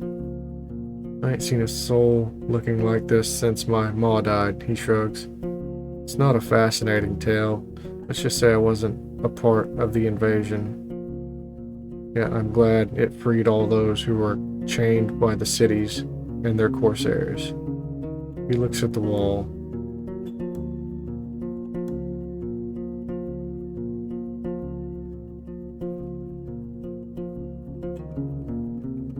I'm Iason, by the way, but I rarely hear the name. Is there a good story behind the inn's name? I mean, there's a story, but not a good one. He clears his throat. For years I wanted to have an inn called Pell, but in my city it would be in bad taste. Taverns and inns named with a single word were cheap, had a nasty reputation. There was the Claw and Mugger, Basilisk, and Blissful, I think. The good places used at least 2 words: empty barrel, a rose in a helmet, Empress's smile. Pighead was the exception. It was real dive, he chuckled. In my soul, it's still just a pelt. Pelts are what we came here for, and what will make us reach our goals. About Glossy's band. He freezes, observing your hand silently. He wants me to get the answers from the mayor of Howler's Dell. I'm on it.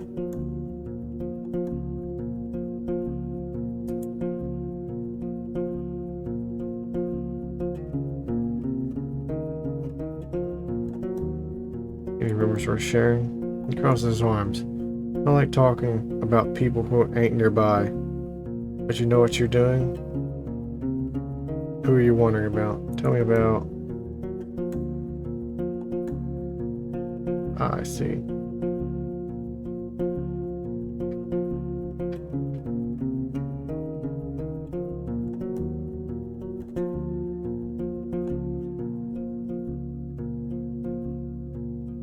What was the one you was talking about earlier?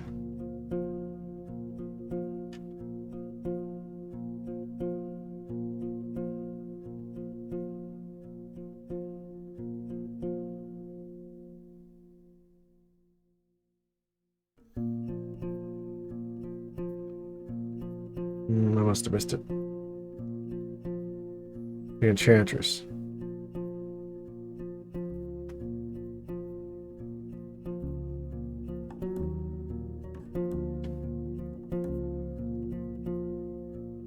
Oh, Eudocia is crazy. She lives in a lonely house all by herself, skinny and dirty like a corpse eater, surrounded by golems.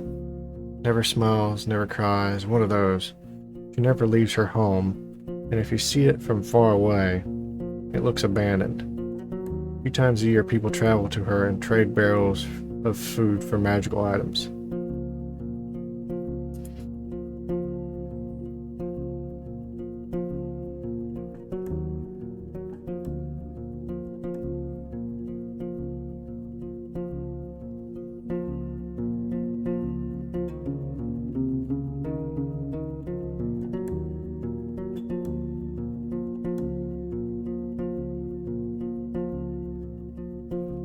Ask him about himself.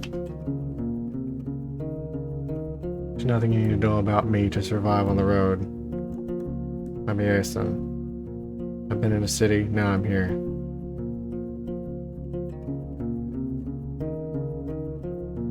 Not a large man, though broad-shouldered, red hair and beard. I don't know what to say. He raises a muscled arm and places a hand on the back of his head. He was a fine fellow, but I doubt he's alive. He always tried to stay away from things. Let's say, people knew him, but he didn't really have allies.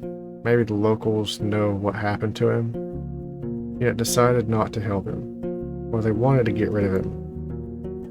He leans forward, looks at his boots. Mysterion was a fine man, a quiet one, but not dumb. He aided me many times, not for free, of course, and when he couldn't finish a job, it was for damn good reasons. And you know what? He looks you in the eye. He was scrupulous, patient.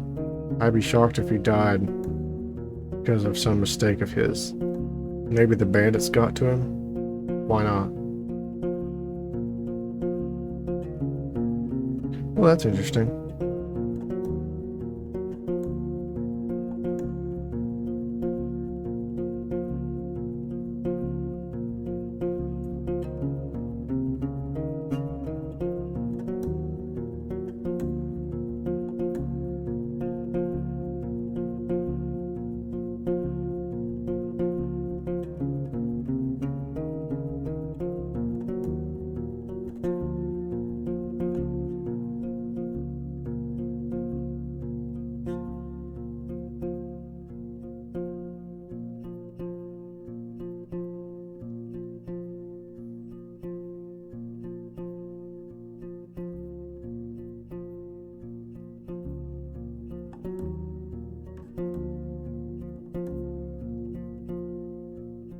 That was a weird little hang up it did when I put that on.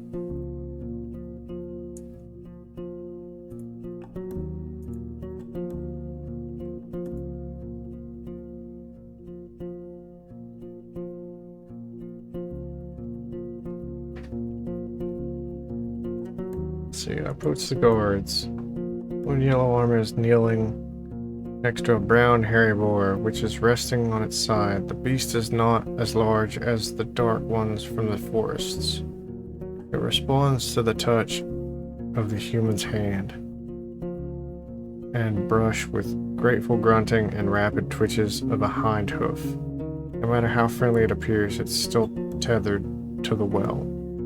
You have no doubts that its charge will leave Sodal dead in a breath.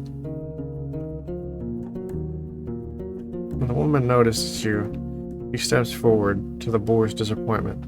So the new Roadwarden. He points at a window with her chin, forestalling the question. We don't need anything now, but when we travel with our furs, we can use some assistance. She may be around 30, but her warm voice and bright smile are camouflaging the touch of time on her unpowdered face. Like many red-haired people with freckles, her skin is unhealthily pale. The boar runs up to her, observing your boots and fruitlessly sniffing for food beneath the beaten ground. She pats its back, but maintains her focus. How about a game or two? We have a bit of time. We can talk a bit about this and that. Maybe we'll get a couple of coins. Or lose one, she winks. We can play dice or throw axes at a target.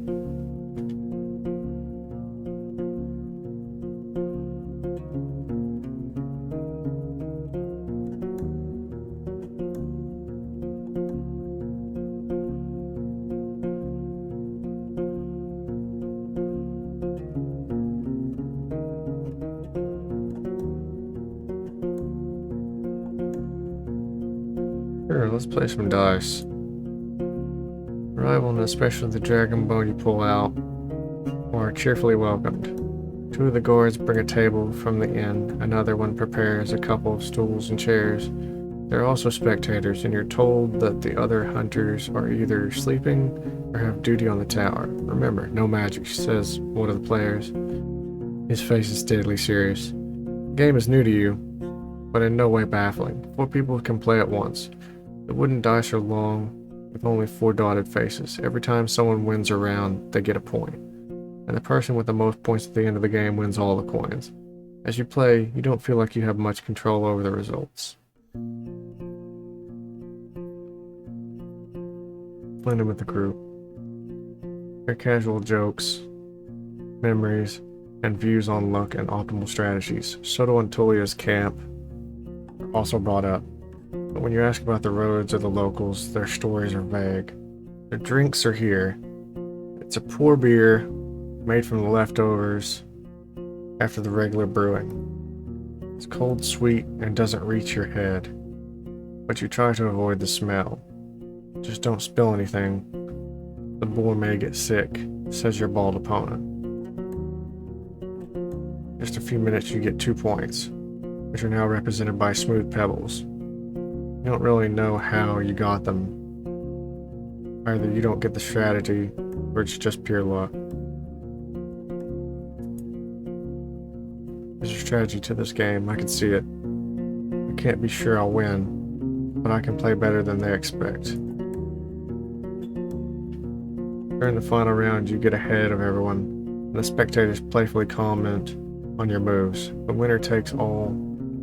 3 dragons are placed on the table, and you put them into your pouch quickly. The table and chairs are moved back into the building, and the guard in yellow armor thanks you for playing. Is there anything you need? We're into the heart of the woods. We sometimes hunt south from there. There are good hunting grounds in the western half. The second one is too overgrown. Maybe the soil is different. She shrugs, then moves the hair away from her forehead. But it's a risky spot. There are treants there, and wolves. Even the furless ones. And if you have to go through the tall grasses, watch out for what's on the ground. There ain't many archers in the trees. She smiles as if it's a joke. But there are all too many worms, even larger than a water leech. Tell me about yourself. Oh, what was that? After a brief giggle, her voice gets cold and serious. Nah, Roadwarden. We use names and stories among friends. You ain't one. Don't make me tempt curses.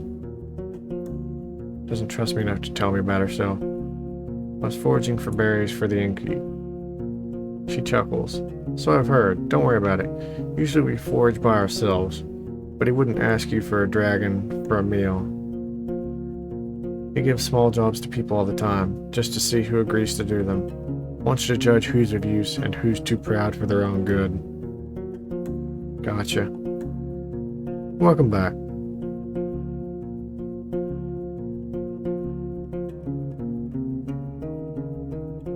I have some questions about this place. Not much to tell, honestly. There are many beasts around, both wild game and dangerous monsters. We spend our time surrounded by these walls, leaving only to hunt, forage, or trade. It's an unusual tower. I'd expect it to be closer to the gate and shorter. Like in Holovan? Fair. But I ain't here to protect the gate. This stronghold was built long before we moved in, and not to fight off humans. The tower was meant to be used by those who observe the deep forest. We look out for fires, dragons, and any winged creature that are looking to roost on the roof. Baldy. She nods toward a man who indeed is completely bald, has a great eye, and sees well even in darkness. Any interesting creatures living nearby? Ha, here? Everything lives here. She flips her hair. I swear we saw a few dragons, a unicorn family, battle between trolls and goblins, faced 2 beastmen, oh, and a gargoyle, and a hunting queen shouts all the time. I could tell you all about them, but I won't. She winks and pats the boar on its head. You know hunters have their secrets. The group seems to be quite attached to this boar. How could you not be? She crouches and raises the boar's head, but it steps away and squeals as if someone's murdering it. It came with us from the city, just in case. We had no clue how our first winter would go, so we needed some backup meat, and it worked too. Cleans the dirt. She reaches out to the beast again, but it trots away. The woman straightens up with a pleased sigh. We haven't needed to eat it so far, but it's also funny. I learned in my home village that the farm boars are getting a bit smaller and more cuddly. Kind of like Ibexes. So it's not such a wild, dangerous beast. But we don't let it get close to other animals or children. What do you usually hunt for? Anything we can eat or sell. If there's a partridge, a squirrel, or a rat, we don't complain. But when we move as a group, we look for something larger. Deers and aurochs are delicious. But we don't always look for taste alone. There's value in bones, antlers, claws, tusks, things people use to make tools or sculptures.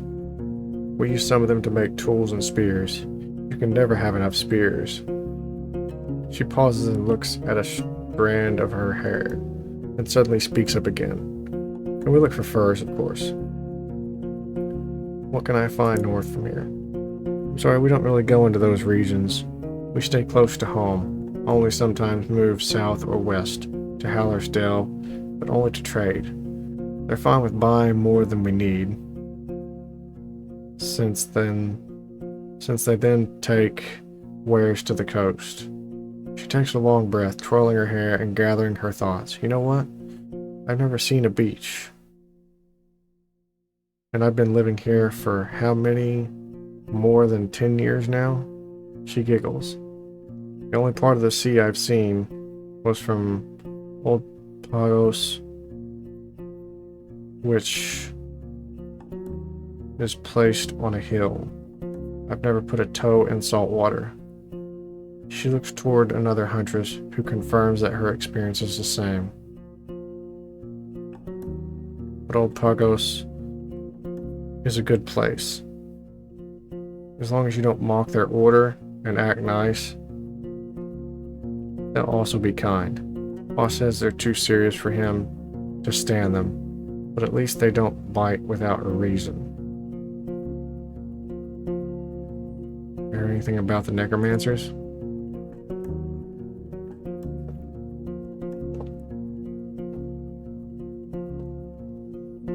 It's something new. Her voice lowers to a whisper. I've never been to White Marshes, but over the years we've seen people moving away from there, south. They told us that the place has changed too much. A priest died, I think? And the new one awakens the dead. Sorry, Roadwarden, that's all I know. If she's hiding something, she sounds convincing.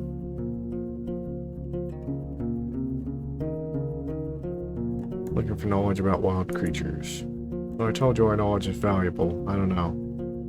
She looks at the boar, which seems to be obsessed with a clump of grass growing next to the wall. 15 dragons, no less. Wow. I don't have that. Is there any discount for friends? Depending on the friend, he gives you a radiant smile. Let's say 15. If it's too much for you, maybe ask me after you spend some time around. Show us what you're capable of. Or play dice with us when you have an hour to spare. These folks here, she starts to whisper, and points with her thumb at the guards behind. They crave gossip.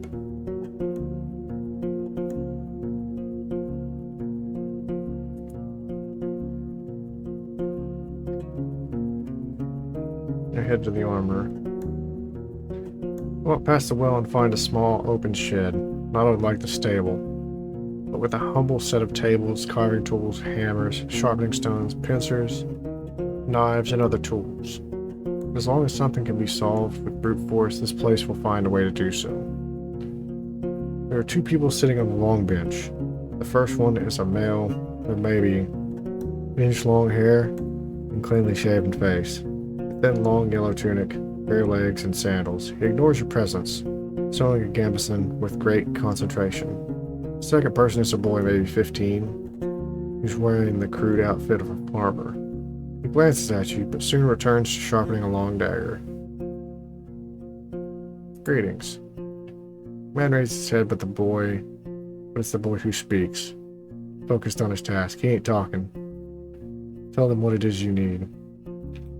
The man smiles in confirmation, looks at the piece of garment in his hands, then looks around, shrugs, and returns to you with a raised eyebrow.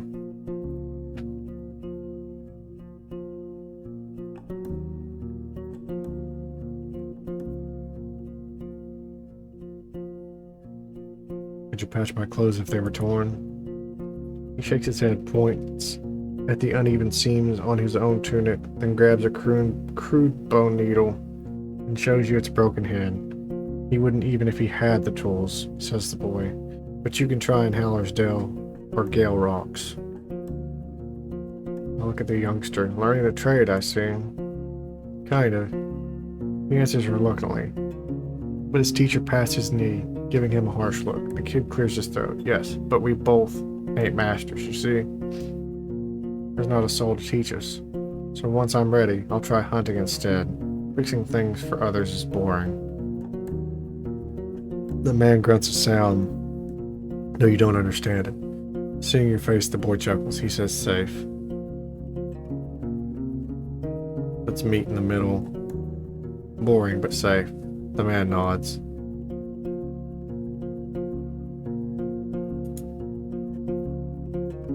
I go to the well.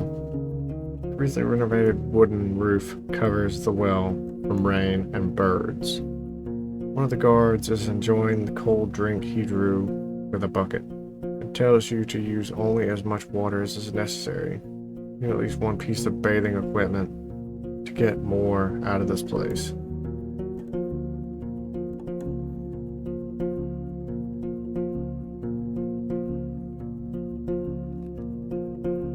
Okay.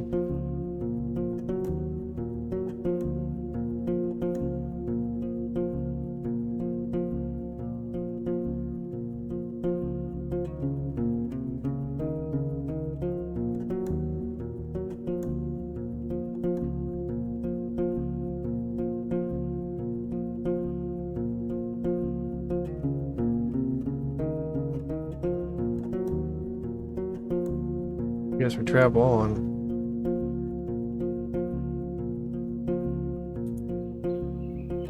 The road uphill meanders, slowing you down and forcing you to pay close attention not only to the shadows of the trees but also to tight, rocky passages.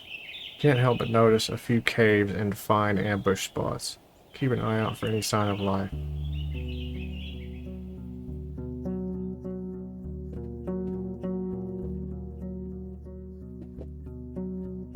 Standing in front of the gate, you hear no voices, no tools at work, no steps.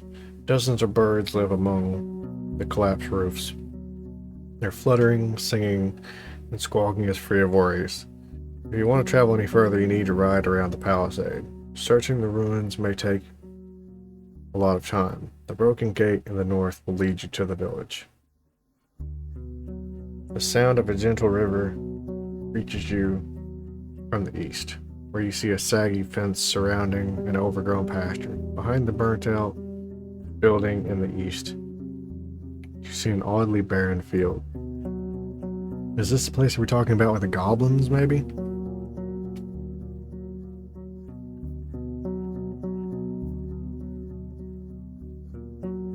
I take a closer look at the gate. The palisade is in good shape, and the entrance wasn't even touched by the fire. It was torn away, possibly thrown. The amount of used force must have been huge, but you'd expect that it would push the gate into the village, not away from it. You don't see any marks of a dragon bite. A troll could toss such planks, but after so many years you see no paw prints. A mage? You can't really tell.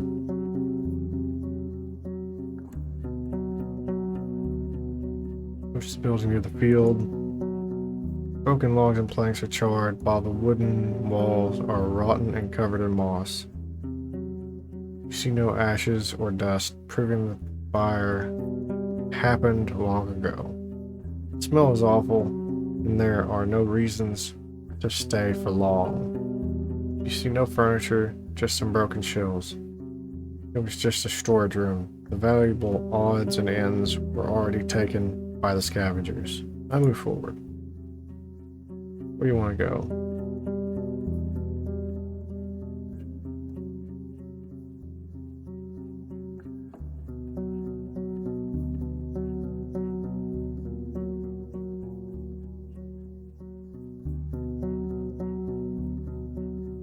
Inspect the pasture in the southeast. You didn't find a single sign of the livestock that lived here in the past. Any bones, horns, antlers, or dung have already been devoured by the wilderness. Pasture ends at the river. On the opposite bank, the meadow turns into a thick forest, impenetrable for a rider. What are the chances that a herd of defenseless animals could get there and survive? The breach in the southern fence wasn't made by some brute force. You find axe cuts in the spots that were ultimately broken away. After all these years, there are no tracks that you could follow. Inspect the fields in the southwest. You're surrounded by what looks like a field plowed in late autumn, disturbed by hundreds of rains and snowfalls. There's a few clumps of grass and wheat, but a place like this one, abandoned for years, should already have turned itself into a green lake. A barren field. Maybe it was overused, but you would still expect the weeds to sprout. A curse? The path leading west from here ends at the edge of the field, shifting into a meadow, then a forest. In the north, you see a path leading around the palisade. I don't have a way to investigate.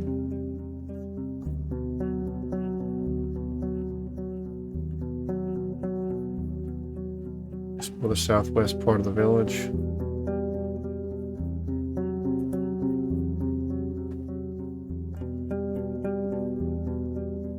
The buildings, some of which have collapsed, are made of wood, now charred and rotten. You spot claw marks on the walls, especially close to the doors and window frames. They could have belonged to a dragonling or a large wolf, larger than the gray ones, or a corpse eater. Too many options to make a guess. Yet no beast remains in sight. You find the remains of clothes, furniture, odds and ends. Only one object seems to be of use. A basket-like fish trap made of vines and willow branches. If a large fish swims into it, it wouldn't be able to get out on its own. It's quite large, but I can fit it in my saddle. Okay. So now I can fish.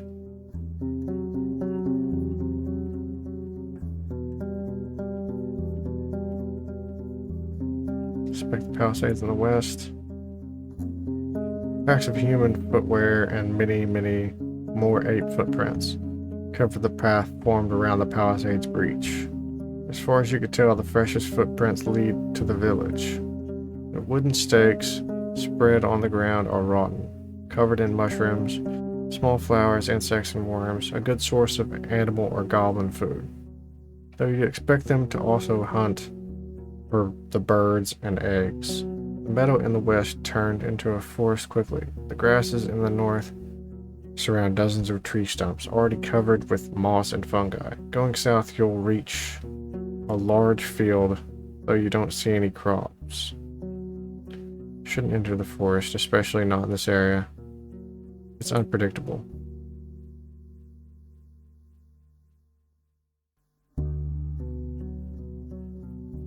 Explore the southeast part of the village. I like how it fills in here as you explore the areas. That's kind of cool. In a small backyard, the ground is beaten. The grass grows only right next to the buildings. It would have been a fair spot for training dancers and fighters. The stakes of the palisades are covered with playful carvings, left by children who are portraying monsters, weapons, and humans. The rubble has been pushed into the corners of the houses. The furniture is broken. You find something of use in one of the piles, a slightly rusty piece of steel.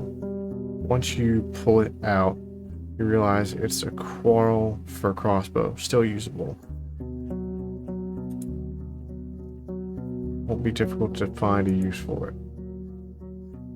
The closer you are to the village, the longer you stay around, the sicker you feel. The taste of gastric juices hits your mouth. Your forehead hurts. You start to stumble. Soto, worried by the sight, pokes your head with its nose.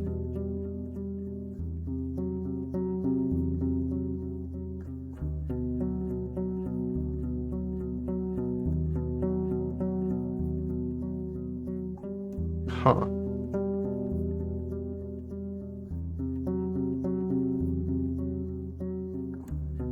push through for now. Ooh.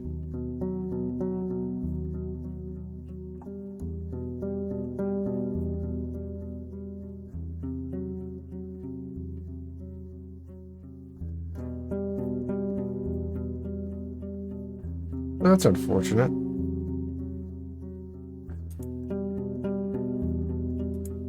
That was a lot of food. I just lost 3 food. I don't want to do that.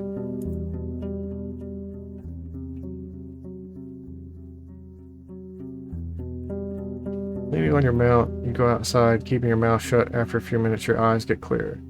Maybe better to leave, or at least just stay away from the village for the rest of the day. You stop and touch your aching stomach. Where do you want to go?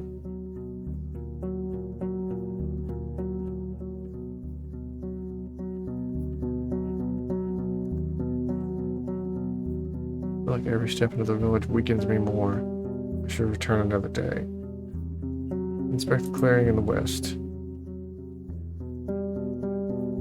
The meadow is lush and colorful, and so dense it's unsafe for a rider. For a couple of minutes, you lead Sodal with a rope, avoiding a potential disaster in case of a hoof falling into an animal den. Being forced to travel around the palisade every time you get here is going to be a pain.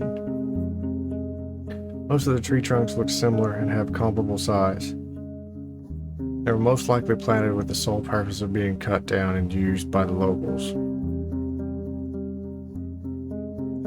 Today's your birthday? Well, happy birthday.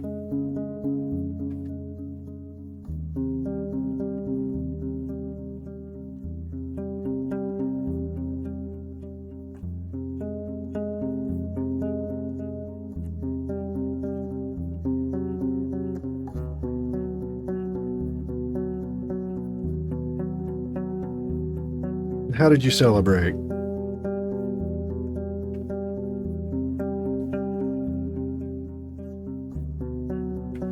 Get any presents or cake?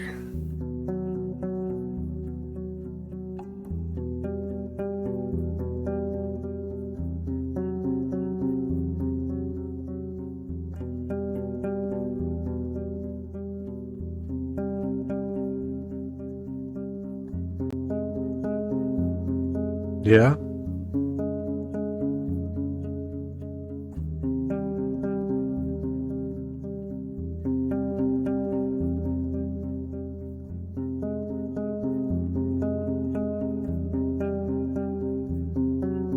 I had a birthday recently as well.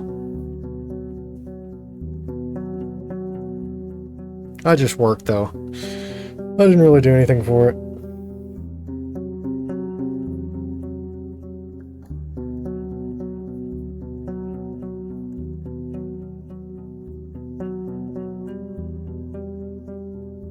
Let's see, where was I? Cut down used by locals, though cutting so many trees at once. That alone could provoke the wrath of the herds. Such a process should be spread across a couple seasons, and you can't be sure that was the case. In the west and north, the clearing turns into a wild forest. In the east, you see a road leading north. I leave the clearing. Go to the road leading north from the village. You're at the closed northern gate, but a neglected road is partially overgrown. You hear a river in the east, separated by the lush meadow, filled with crickets and rodents. Take a closer look at the gate. Pushed or pulled, it doesn't move an inch. Someone has spread dirt and rock, both underneath it and around it, seemingly to keep the planks stuck in the ground. Go somewhere else. Head to the river. You see a quenching family of boars. Some of them brown, some black. You consider turning back, but they pay you little attention. After a couple grunts, they run north. The river is not too wide, yet unusually deep, with banks altered by the locals for decades, if not centuries. The water is cold and clean, yet filled with long plants growing from the bottom. You would rather avoid jumping inside or drinking from it. But you're tempted to at least wash your face, neck, and hands. Dozens, if not hundreds of small fish are looking for tasty leaves, but also try to avoid their predators. A dance of life, completely unaware of your presence. You suddenly realize there's something else buried among the kelp. A rusty sickle sticking out of the ground, a couple of stone axes and hoes. The wooden handles in a large wagon are covered with moss, but you recognize their shapes. Why would someone drop them here? On the opposite bank, the meadow turns into a thick forest, impenetrable for a rider. I turn back. You stop and touch your aching stomach. Where do you want to go? Huh.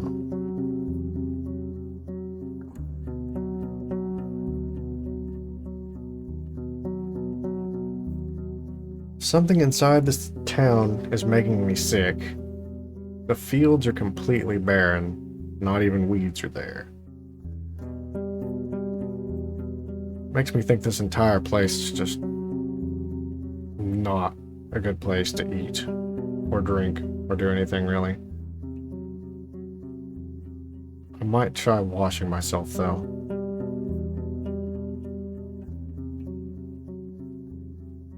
Consider washing myself in the river. A living stream filled with fish and plants won't help you much. You need at least one piece of bathing equipment to get more out of this place, okay.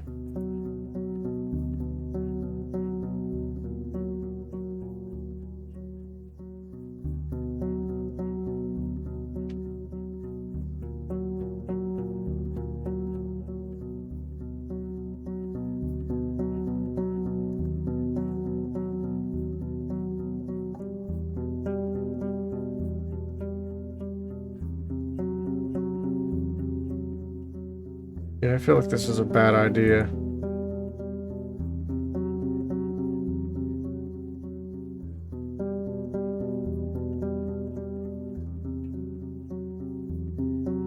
Maybe we should just leave this place for now.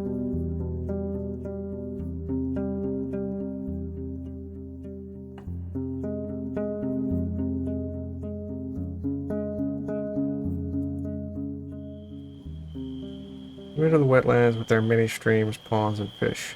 Large birds run and fly between the gray, sparse trees that are covered with moss, mushrooms, and critters. For a human, it may be an unwelcoming and harsh realm, but the overwhelming swarms of insects prove that it's a realm full of life. Danger, with teeth and claws, is hidden below the water's surface. Stay away from the banks.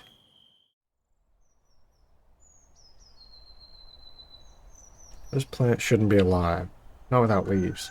It doesn't resemble the other trees in of the wetlands. It's something else. You get off your horse and prepare your axe. The water is filled with dirt and dead plants, and it smells like an old corpse. The roots are spreading far, breaking through the water surface. You don't see any saurians in the grasses or on the shore. Approach the table-like altar made of 3 limestone slabs. Were these rocks originally as formless as they are now? Or was there a point in time centuries ago where they were precisely shaped and decorated by masters of the artistry? There's no way to tell. Soto is peacefully observing the dark grass and slapping flies with its tail. Whatever it is that you feel in the air, it's clear that your companion sees this place through very different eyes.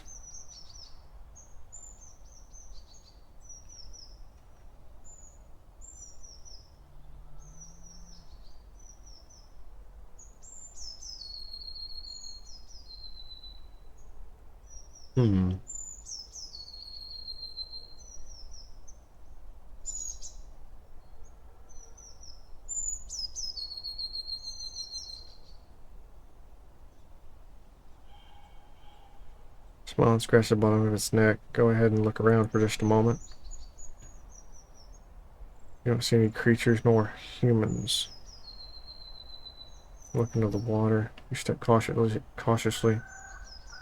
Without knowing how deep it gets, you have to consider that a saurian could be camouflaged in the mud. waiting for a victim to get near. Since you don't plan to kneel down and drink, you're hoping to dodge a potential strike. Once you get closer, you start breathing again. While the water is dirty, it is also shallow. You see the vegetation, swimming insects, and even small fish. All of them stay away from the tree roots, which look like a spider web covering the bottom of the pond. Aside from that, you don't see anything that would catch your attention. Take a closer look at the roots. Kneel in front of one that's lying on the shore. It's brown, covered with hair that resembles that on your arm. When you touch it, it's moist, soft, and warmer than you'd expect.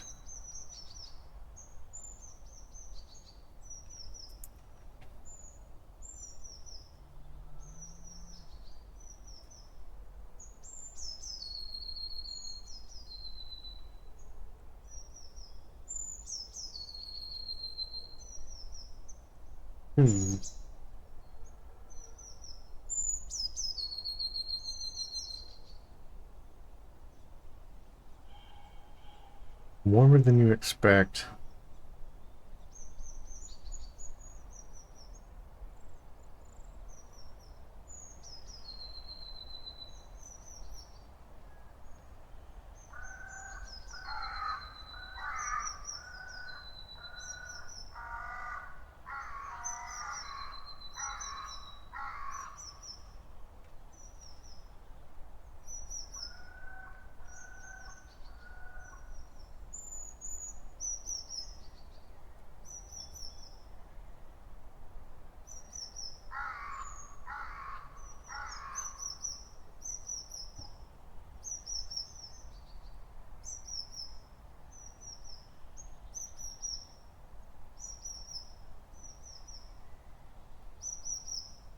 Something tells me it's maybe a treant. I don't know if I want to do anything with it or not.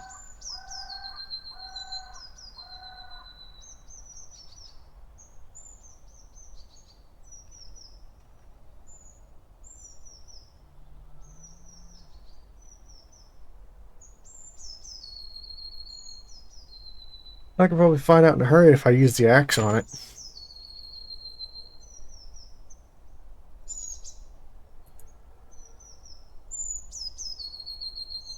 Pull out your axe, then stop in place. Can't tell what the result of wounding the tree would be.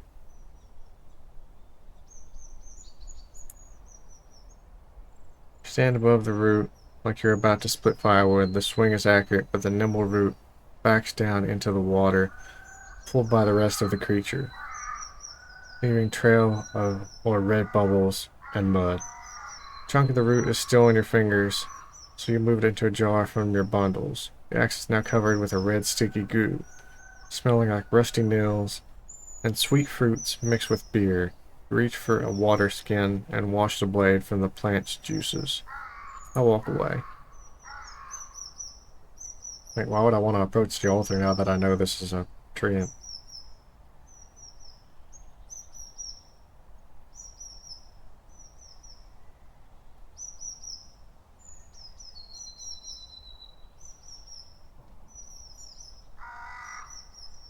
I mean, it literally just said it was a creature.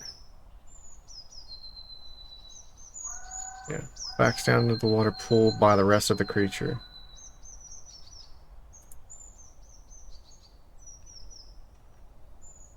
Let's try it anyway. Approach the altar. There's clump dirt and the uneven nicks used by years of winds and rains. The bottom surface of the table is dusty, but you don't see any spider webs or mold, even though it's a perfect spot for them. Tree roots cling to the altar in many spots.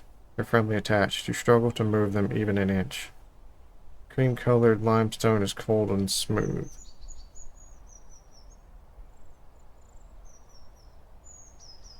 Okay, well, giving offering to the treant now would not work out in my favor after I just chopped a piece of it off, I'm sure.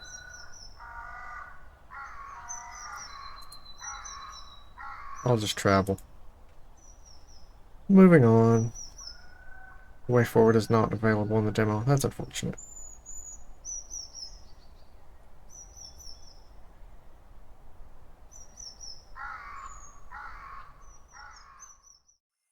Shapes of mountains are cutting through the horizon. The water gets gradually less muddy. The cleaner it gets, the more animals you see.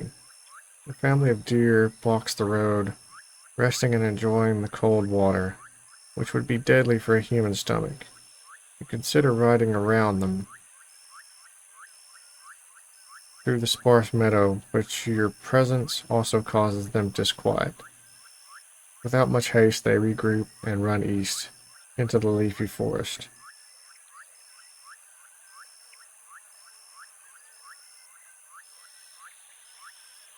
I travel forward.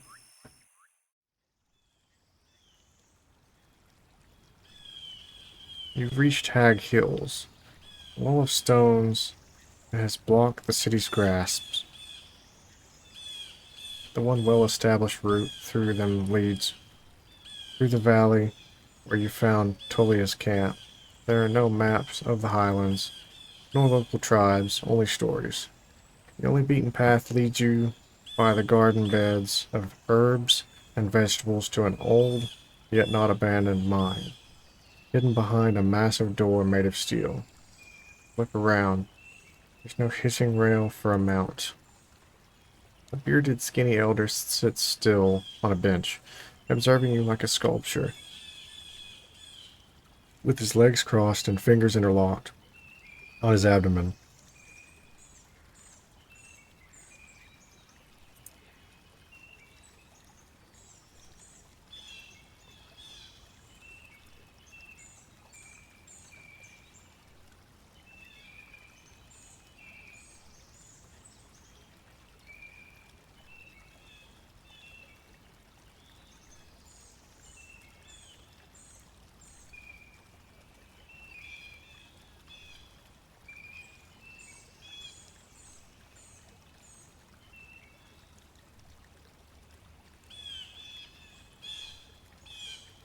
Get off my horse respectfully.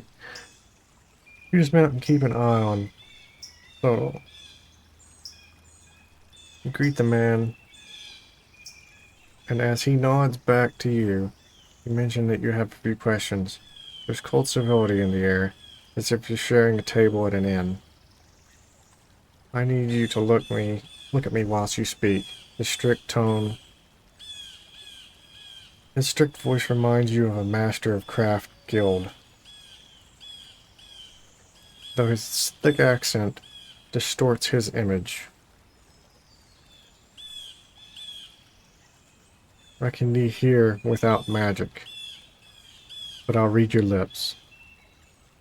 I've nae wish to talk about your daily struggles, traveler.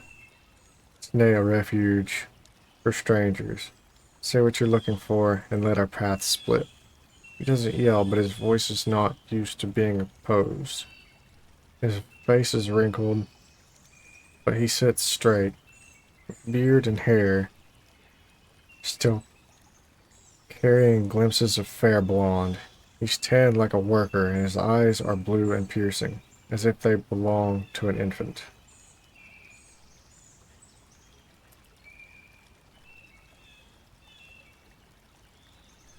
I've read about people like him in Wright's tablets. You ponder about his unusual vigor and the unguarded garden. He may be a spiritual leader of a pagan community, most likely a spellcaster. Druids try to protect others from nature's wrath by teaching them to respect the laws of balance and restraint.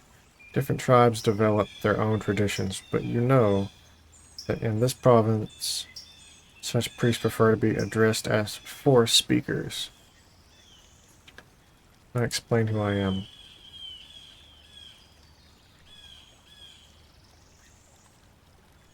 We say forest speaker?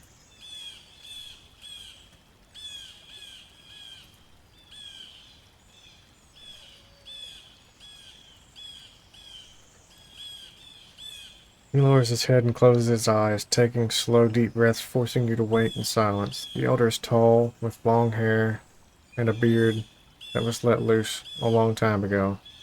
His sandals are covered in dust, and you spot dirt on his clothes and skin. The woolen tunic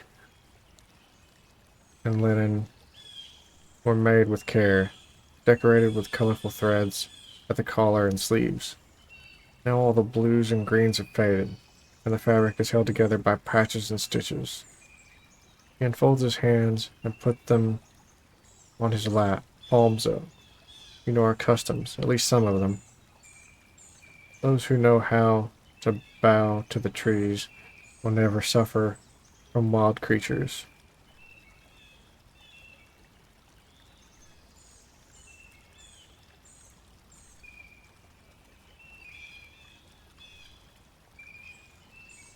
I'll wait for him to look at me. The man stands up and approaches your palfrey.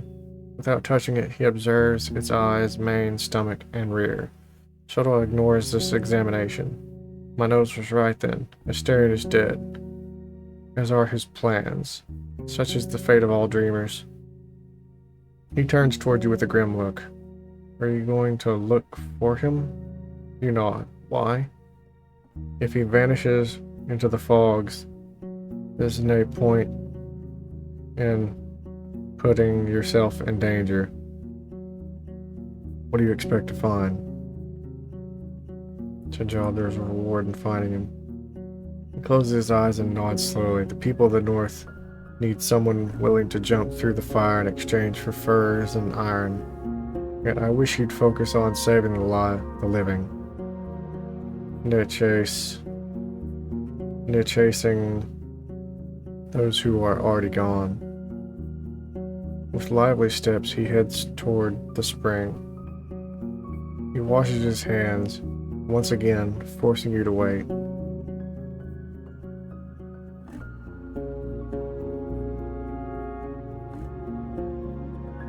People need time to gather their thoughts. His voice is warm. So how can I help you? Have you met Asterion? He wanders among the garden beds, from time to time touching the leaves at hand. He was here more than once. He was no one to stand aside and let events play out by themselves. Villagers from the north are sometimes in need of my assistance, and Asterion was serving them as a messenger. He bends down and tears away a small flowerless plant. He wanted to settle down among the roads, maybe to live freely. He had great plans and wanted to make this realm flourish, to rebuild the ruins, get rid of the brigands, and clear the trade route. I told him that the forest needs no more people, and that this realm is too wild to feed and clothe everyone. His greed and dreams have eaten him, and now he's no more. He pauses as you can hear his heavy breathing, as if he's getting tired. He straightens up. And that's that, traveler. If you want to look for his shell, travel north, far north. People there should know where he is. I'll do that. Well, the game won't let me do that, but okay. I've already been roadblocked from going north. He's observing your lips. Do you need anything else? What can you tell me about this place? Your eyes sees what is to know.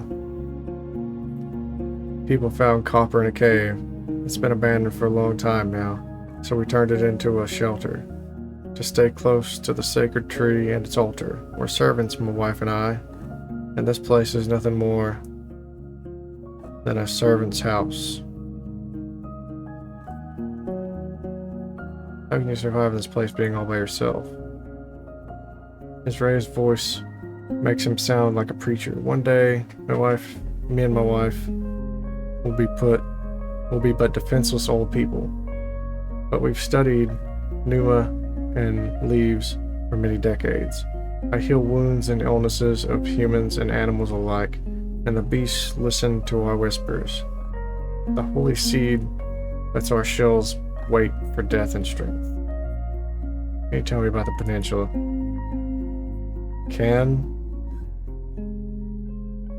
I've lived here for almost a century, traveled both by the paths and through the wilderness. His voice becomes stronger and makes you think of a bard. But I will not be your guide or teacher. And if there's anything I can wish for, 'tis that you will stay away from the woods. The creatures get angrier the more we take from them. They do not listen to our warnings, and one day they'll bury us under a storm of claws and fangs. There will be ne'er a soul to spare a tear after us. His eyes are as harsh as a hawk's. Make him look like a priest who hears a child asking for honey on a day of ceremonial fasting. Do not poke the hornet's nest. Do not ride east. And never use the path that runs through the heart of this land. That road was meant to save time, but brings only death.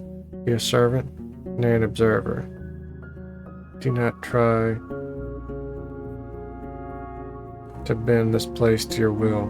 He points at you and wags his finger after every word.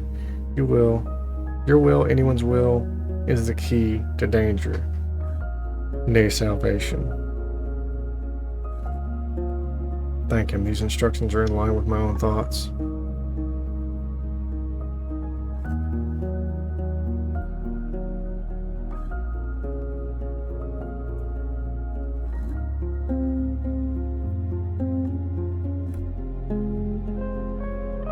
He's observing your lips. Do you need anything else?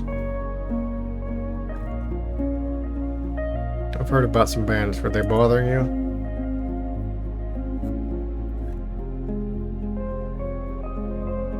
He strokes his beard, but then grasps it nervously.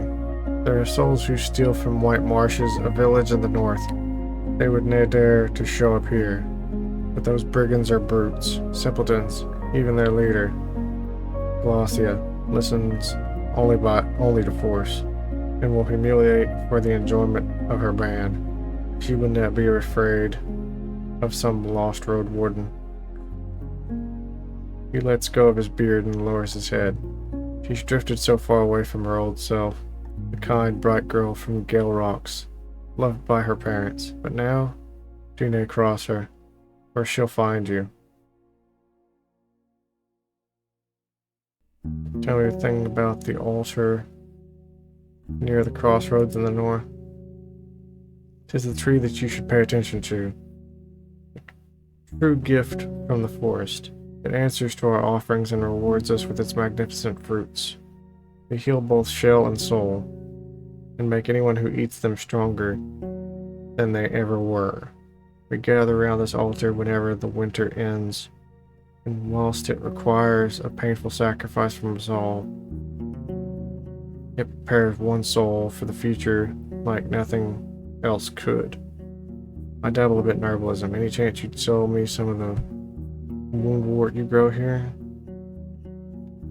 He looks at you with renewed curiosity, then rests at the wooden bench, where he glances at the pink flowers.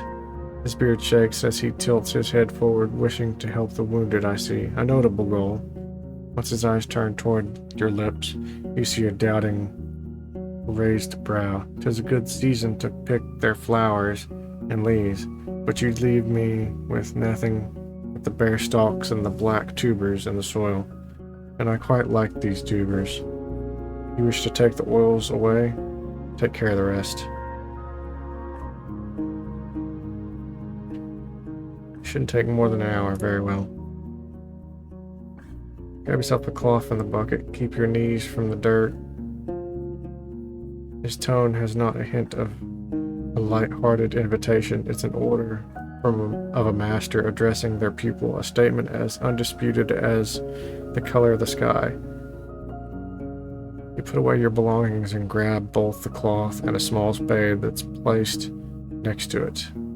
As you prepare Sodal to graze in peace, you notice a horned bear among the nearby trees, just down the path. It completely ignores your presence as you're reaching for the axe, you hear a calm voice of the elder. Let the beasts drink in peace. They seek no harm. After a minute or so, you place the cloth on the ground and kneel on it. You start by cutting away the oily parts of the plants with your dagger and placing them on a wax-soaked linen cloth, hoping they'll stay somewhat fresh before the season ends. You stop caring about the way they color your fingers with green and pink. You don't have to be gentle either. After all, you plan to remove the wound warts in their entirety. The man interrupts you before you start digging. I do not expect these many herbs growing in the city. You look at him and wipe your forehead with a sleeve.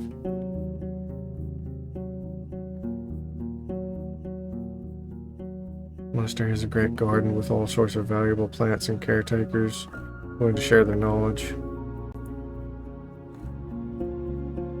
He nods approvingly. There's no far away from the way we teach our youngsters. There's no better path to wisdom than through telling, showing, and acting all at once.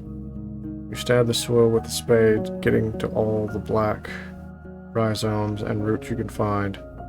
The man tells you to leave the garden bed as it is, so he can add some animal dung to it. You've gathered a small pile of yellowish worm-like tubers, still covered in dirt. Not much longer than a finger, and disturbingly twisted.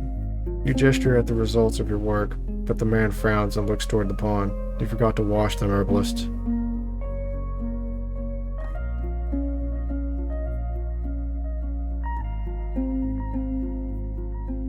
Fine. Get closer to the tiny waterfall, you stand across it, and let the cool water do your job for you. In the meantime, washing your hands.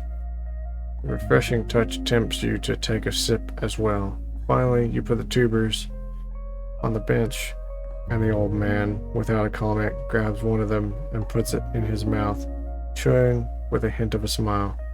Your mouth just woke up from its short nap.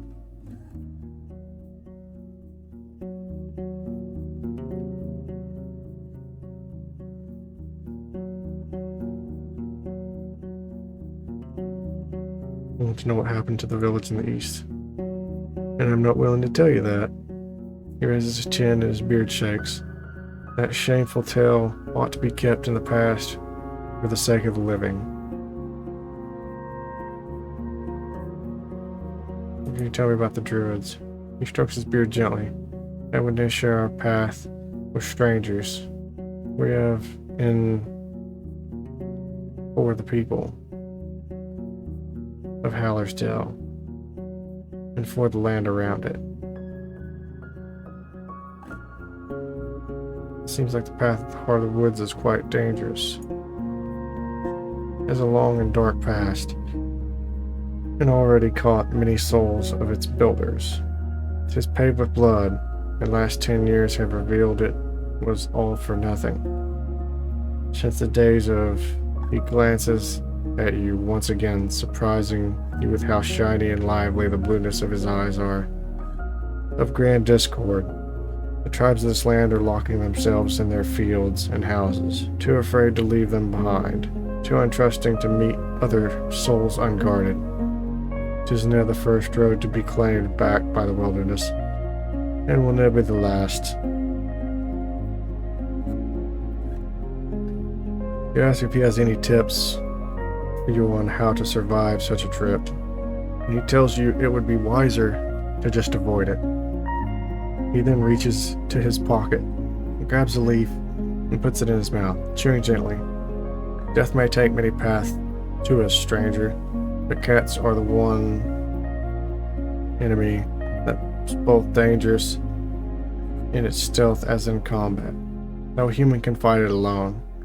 If you see one of them, it's not too late. Do not provoke it.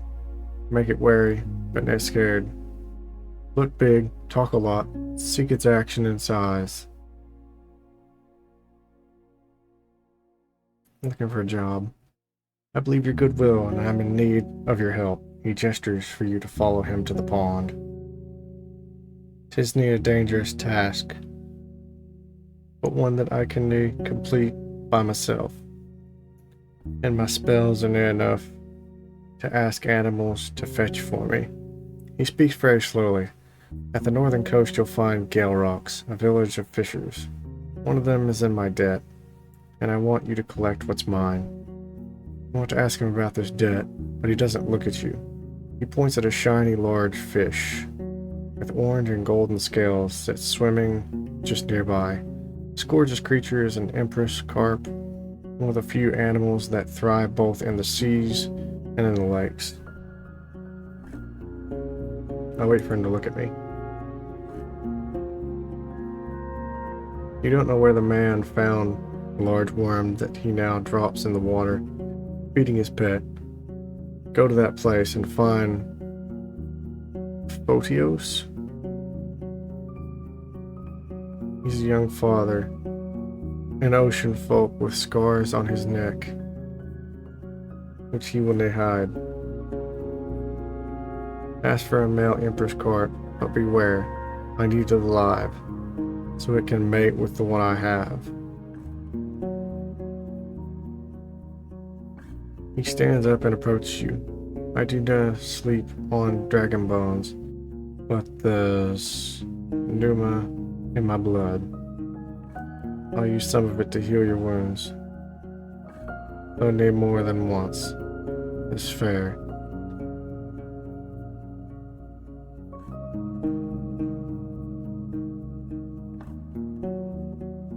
I agree. I'm glad the Emyris carp we have keeps our water clean of leeches, at least as much as it can. One more would help us greatly. Can I have the cabin? I need a place to rest. Why would I allow a stranger to do such a thing?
Go pick up a few things for you. Some food for your travels to start with. Apples, nuts, sausage. Not too many at once.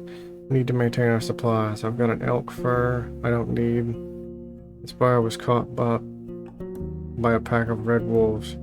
Nice for a sleeping spot. Just as nice for a wall. An almost untouched bowl of soap. Priceless for a traveler. Can't tell if he's being sarcastic. Made of fine oak ash. Strong. But you should have some better supplies before you start your own bathhouse. After you mentioned you'd like something more useful on these roads, he looks down. I don't have any blades or armor to spare. But if you pay well, you can take one of our crossbows and a bunch of quarrels. A yew-bow, wool cords, and the trigger needs just a little bit of oil. It's as good as you can get without soaking it in magic.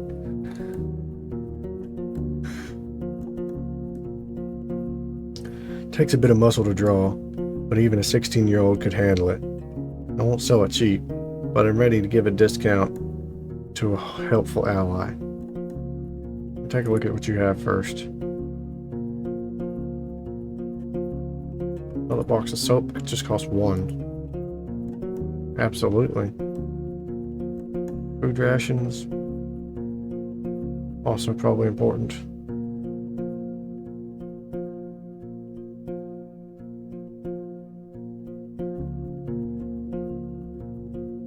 Yeah, I don't have the money for either of those.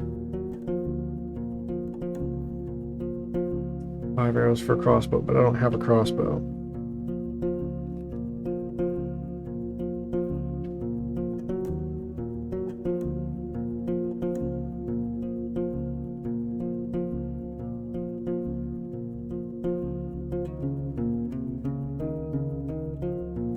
And it also says if a large fish swims into it, it won't be able to get out on its own. So, I mean, small ones will probably just go right through it, though.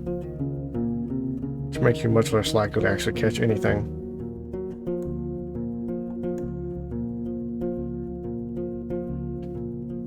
Assuming they're even edible from that poisonous place. But hey, 4 food rations is definitely better than 1. And the soap will be very handy.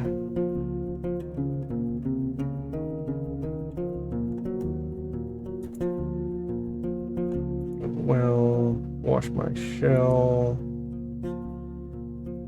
Splashing yourself with cold water from a bucket won't take away your smell, but it's enough to remove the tallow and sweat from your skin or mud stains from your clothes.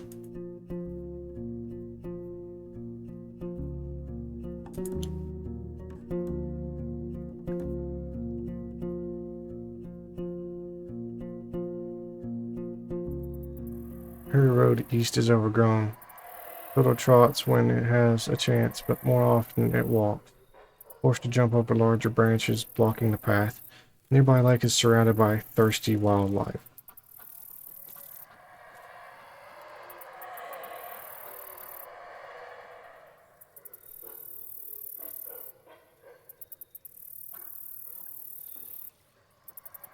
I observe the dark forest ready to react if something jumps at me.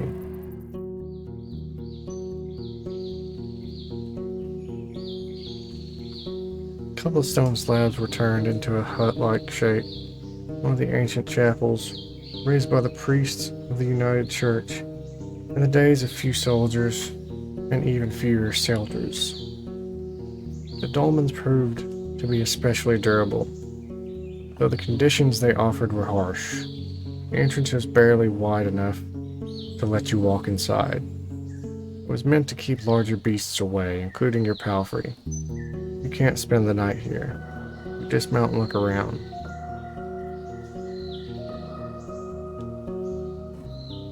Pushing hourglass carved in the stone. It's the most common religious sign of the city folk, adapted by the United Church, Orders of Truth, and the majority of fellowships. It's used in temples and during the funeral rites, but also to decorate codices or jewelry. The winged hourglasses portray the ephemerality of life and the rigidity of time. When possible, they're made of steel, signifying the strength of humankind's determination and innovation.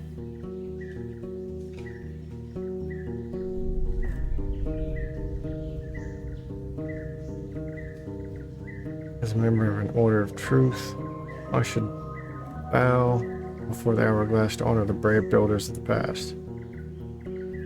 Stand in front of the symbol, lowering your head and gathering your thoughts. You try to imagine the struggles of the valiant builders who put their time, sweat, and blood into gathering, shaping, and transporting these huge rocks.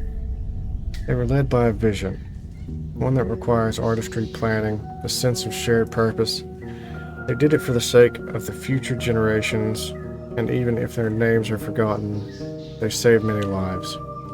Orders teach to be thankful for such sacrifices. In your silent prayer, nature seems both distant and complementary. It doesn't shape itself around your thoughts, but you feel like nothing is going to hurt you, not while you're here, or while you balance between chaos and order. So be it. You say at the end of your prayer, as their tradition has taught you. The birds are singing delightfully. After my prayer, I step away. Someone is playfully poking the nearby bushes with its nose ready for the further journey. I enter the chapel. The beams of light get through the gaps between the rocks, but you can hardly see anything. A torch would fill the place with smoke, but a candle will suffice. You wonder how many travelers have sat on the cold rock, observing the entrance and fighting with their heavy eyelids.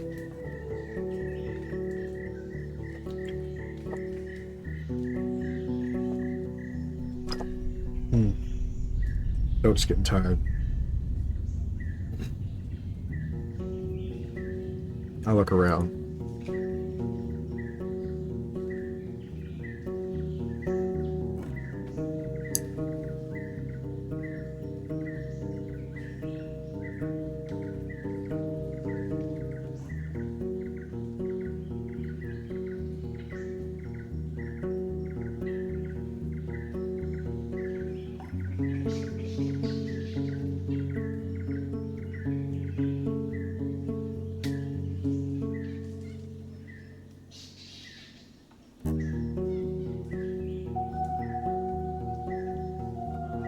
Okay.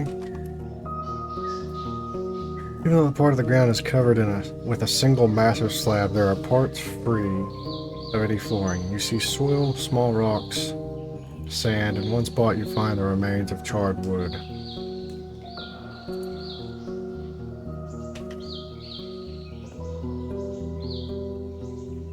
There was the remains of an old campfire, not more than a couple of months old. You see dust, burnt bones, and wood.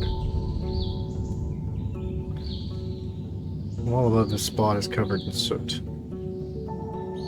Bones.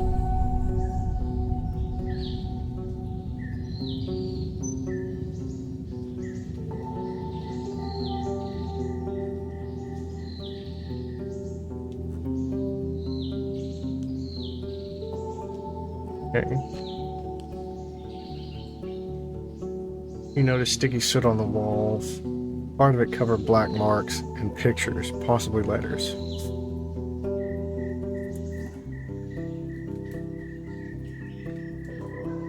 A large part of the wall is covered with engravings. It's difficult to figure out what they are meant to portray, but one picture is obvious to you, a long arrow pointing down. Parts of the writing as well as the nearby wall is covered with soot. I understand what's written here. The images and letters are a combination of two separate texts. The first one is written with words of a deer and belongs to an era as old as the dolmen itself. It's almost impossible to decipher it, but you can make sense of it by connecting some words and the general structure. It was a prayer or a spell asking for a safe road. The other messages are maybe a couple years old. While they use the same alphabet, they tried to express this modern city tongue. It's a list of wares, sometimes portrayed by images and their value in dragon bones. Some of the pictures are used as scene insults, you see. For example, the head of a griffin or a sketch of a wolf. Someone was not happy with the prices they saw. One passage is especially interesting, trapdoor payment.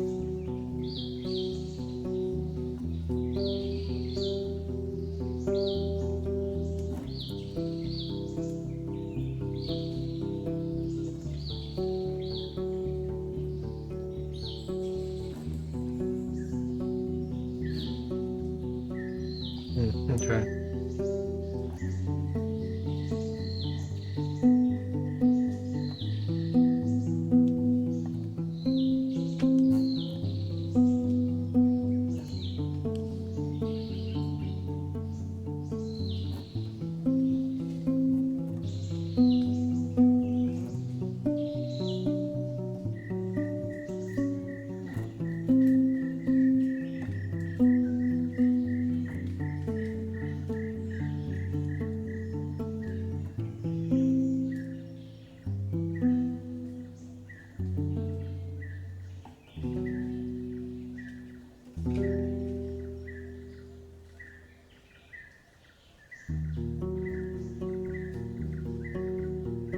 Even though part of the ground is covered with a single massive slab, there are parts free of any flooring. You see soil, small rocks, sand. In one spot you find the remains of charred wood.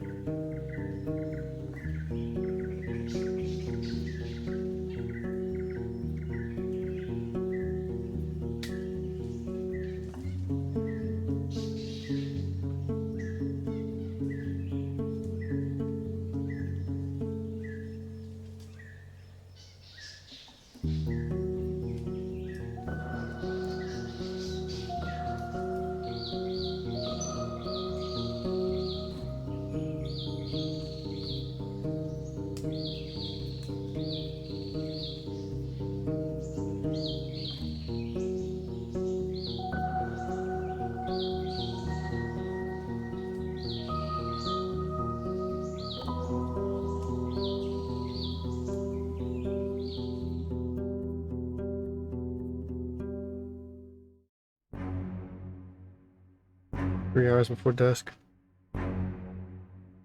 That's not a good sign. The neglected path barely finds any space among all the hills, trees, and streams. There's a deer on the ground lying in a red puddle, surrounded by a small pack of creatures which notice your presence quickly. There's about 8 of them, thick furs in shades of brown, gray, and black, and hairless faces with small eyes and large mouths, currently stained by the blood of their prey. Some of them move on all fours while others comfortably stand on 2 feet. They are 2 to 3 heads shorter than you, but it's your mount which truly towers over them. And you see how a couple of the beasts take a few steps back, grunting and glancing at one another. One with gray fur shouts and the others move toward the rocks and sticks which are piled on the road.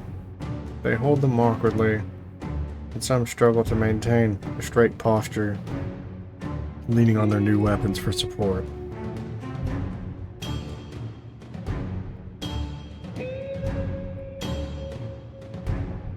Then almost all of them spread to your left and right, blending with the shrubs loudly. Only 2 of the apes are standing still.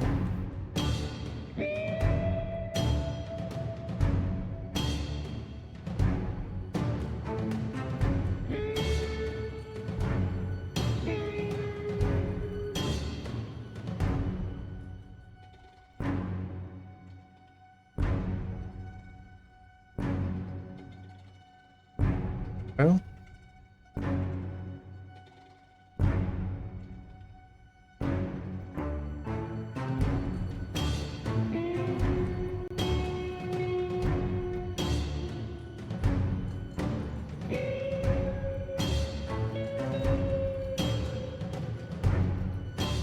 fighting them seems like a bad idea.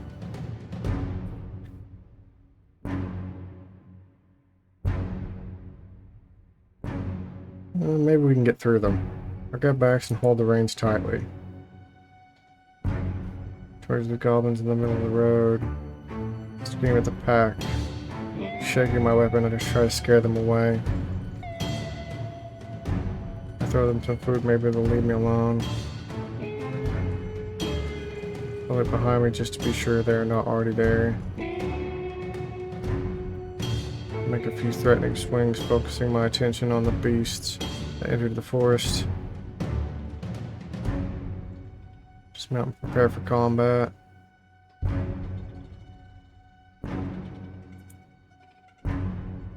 See a surprised goblin, which, as far as you can tell, was not part of the group surrounding the carcass. It's holding a wooden spear, rather a pointed stick, longer than the creature is tall.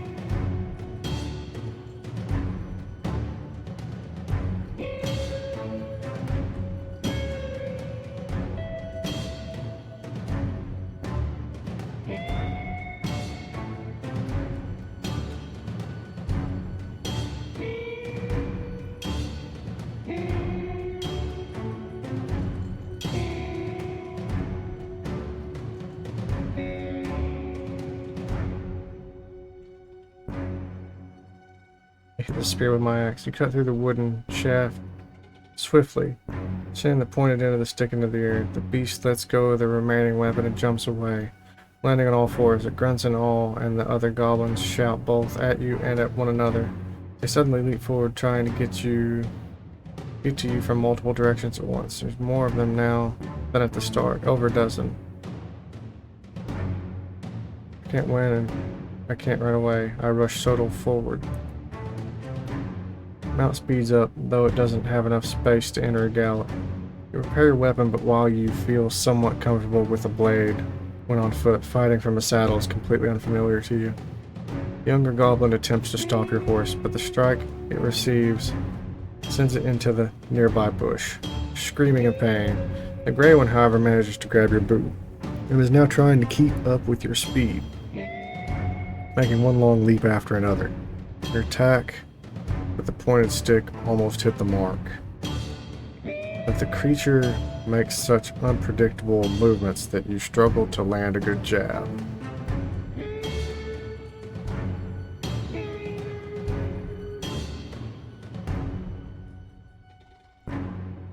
I kick it off. Bring your foot around, Or at least you try, overwhelmed by the weight and muscles of the beast. Before you manage to land a hit, your leg is already in great pain. The beast, however, gets scared.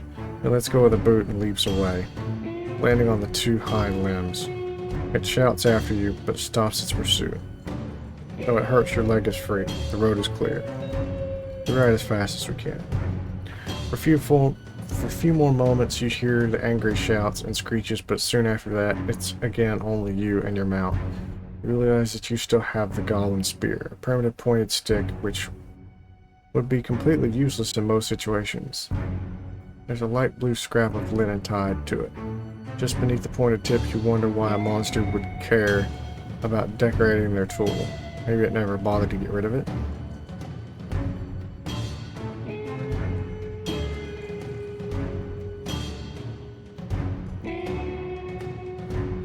Better attach it to my bundles.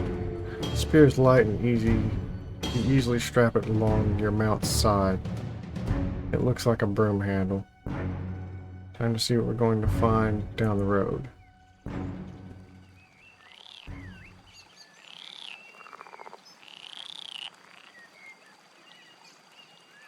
A round pine tree blocks the road. For a wayfarer, walking over the thin branches, the top is not much of an issue. Even Soto led on a rope could walk around the stump, but a large wagon couldn't move onward in one piece, at least not without detaching the mules, unpacking all the wares, and moving everything up by hand. Cutting a tree into pieces would take hours, even with proper tools. You can't hope to move it with just the muscles that you and your mount have to offer.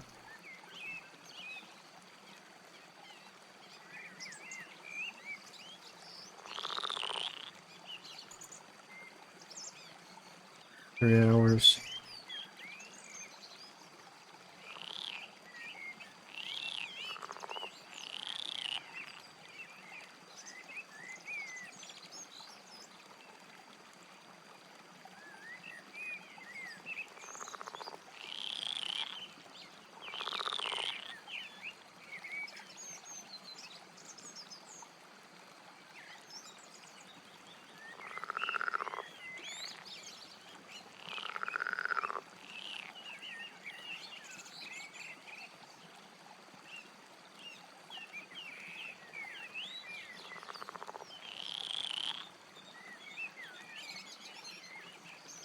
Gonna wash myself in the river. Step away.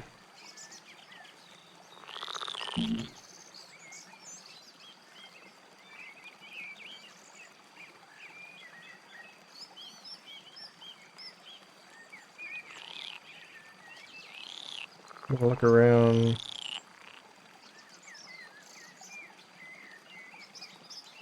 Won't do you in the wilderness searching through shrubs and trees, you don't find your side paths nor remains of a camp or a hamlet. First game trail you find has been used exclusively by animals. The leaves are not completely dry, and when you break one of the twigs it still contains water. There are no signs of sickness that you can recognize, and the termites and other bugs are still sparse. Beneath the trunk there is no blood, no abandoned limbs. The stump. You don't find any marks of a maw or a paw. Top is hip high and unnaturally smooth. You can comfortably sit down on it. In the trampled grass you find two sets of tracks to follow. There are no hoof prints. First set is near the destroyed wagon. The wayfarer suddenly stopped. You can see where they made a sharp turn. The second trail is close to the stump. Most of the marks were left by flat, cheap boots, not suitable for long walks, but someone was wearing hard, wide heels, distorting the ground. Both trails avoid the eastern wilderness. They stick to the main road and lead you north. They could have belonged to 24 people, maybe more. You follow them for a bit, but lose them once there's no more mud and tree needles to find. The wagon. Planks are still firm and there's no mustiness in the air. but the vehicle needs just a push to fall to pieces, like a child's toy with nothing to keep the parts together. There are ways to construct a wagon with just wood, leather, and fiber, but you find the marks of hinges, braces, nails, and clamps, which are now all gone. The wheels are missing their steel rims. You find only one linen bag, empty and moist. You can't estimate how deep the tracks are. The ground was hard, so the cart's weight wasn't a significant factor. It would only take 2 steps to disappear in the deep water. The rocky bank smells fresh and is filled with the sounds of frogs, insects, and birds. It's not a good spot to quench your thirst. The beds of long kelp, pulled by the flow of the river, are crowded with fish and four-legged creatures that you don't even recognize. You keep an eye on the land. There's no carcass in sight, and no sign of shells that would be left nearby. Bushes. There are no berries left, only broken twigs, fallen leaves, and trampled grass. You notice a pointy arrow made by a human hand with a head made of horn and black orange fletching. These feathers originally belonged to one of the local pheasants. You see no arrow markings around, not even on the wagon. The western hill. The rocky wall isn't much of a challenge. The top of the hill is covered with short grass and sparse trees. You notice a couple of bushes with a good view of the road, just next to the remains of a campfire. Charred pieces of wood, ash, bird bones, trampled grass, and a broken earthenware bottle. You follow the deepest tracks leading to the edge of the soft earth. Someone jumped down, or at least stopped stepping on the grass. The road. The road here is already being overgrown, fading away, but it's in no worse shape than the other parts of the southeastern route. No alternate path has formed around the blockade. I think I know what happened here.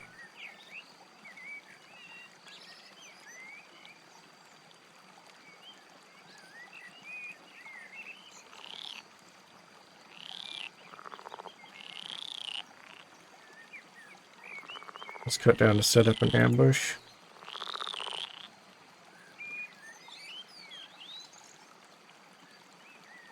It's attacked by highwaymen.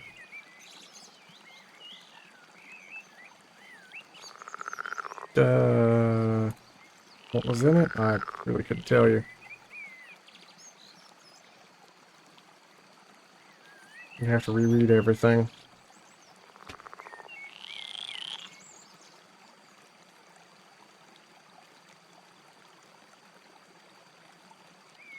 It was a well-made wagon, but the wheels are missing their steel rims. One linen bag, empty and moist. Something in the linen bag.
Can't estimate how deep the tracks are. The ground was hard, so the cart's weight wasn't a significant factor.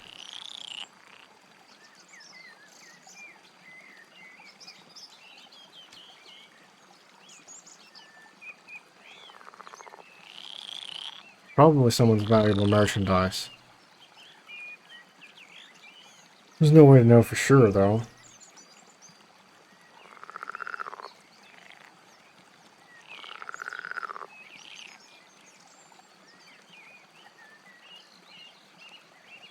What happened to them?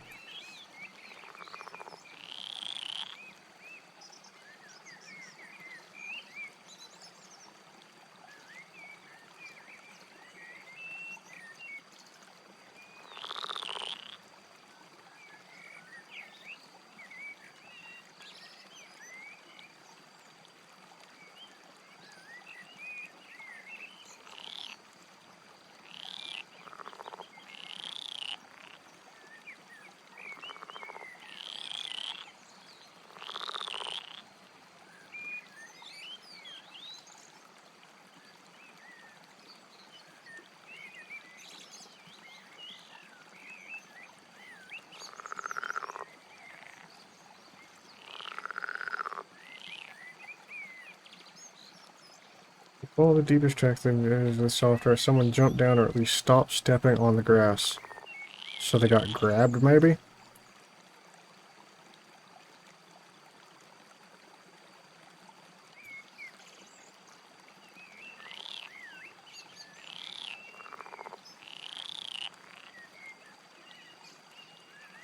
Not local peasants.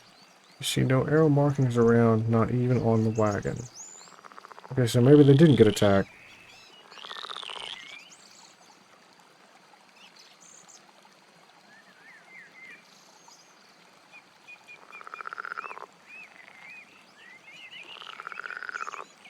I think they were taken.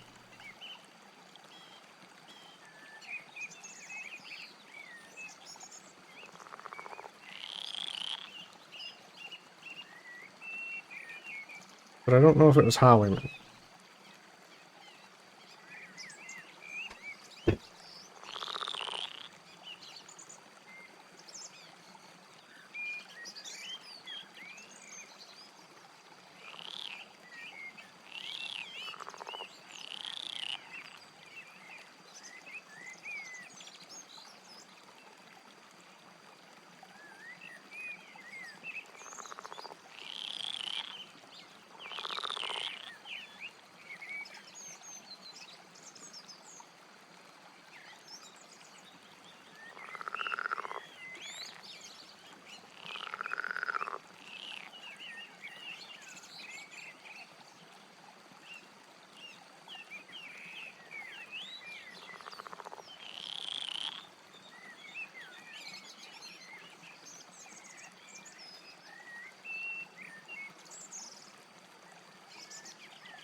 It seems like there was a struggle.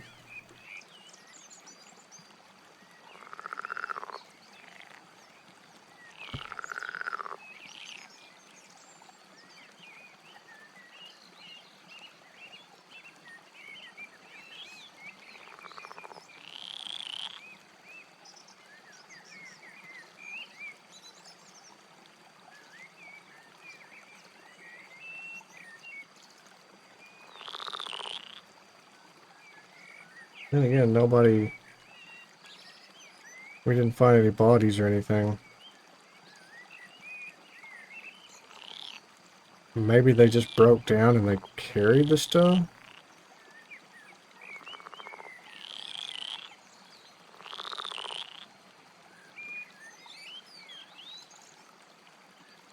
Arrow.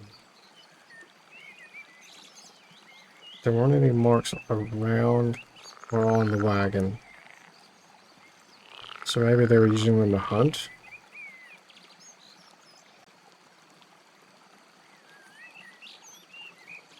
Charred pieces of wood, ash, bird bones trampled. Okay, so maybe they a broken earthenware bottle.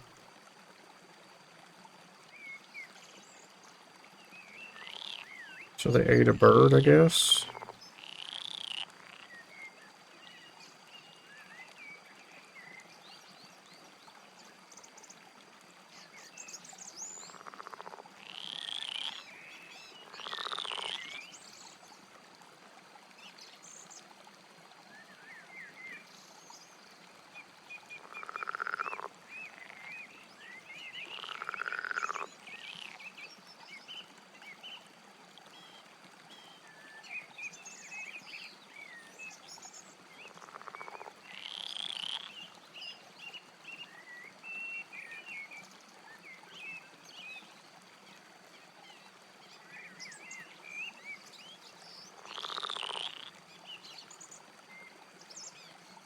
So the tree was cut down.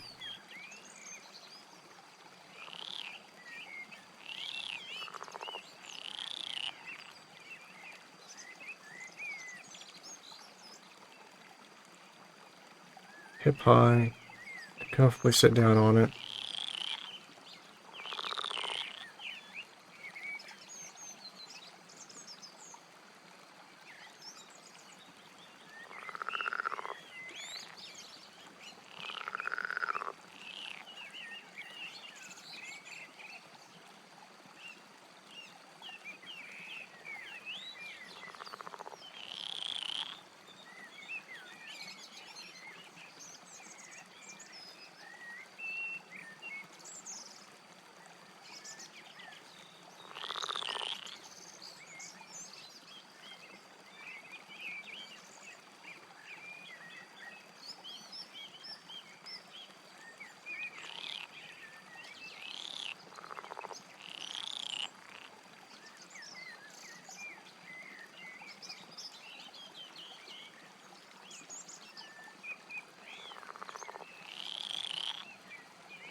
One's belongings.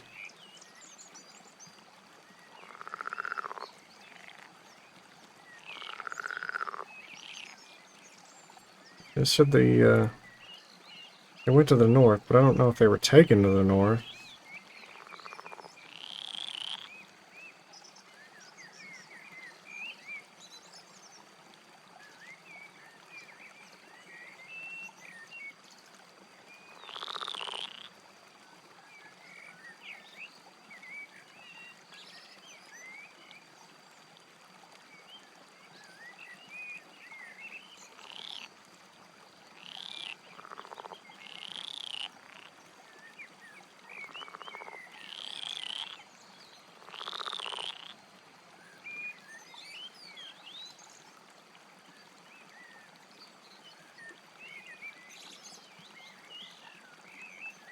Wayfarer suddenly stopped. You can see where they made a sharp turn.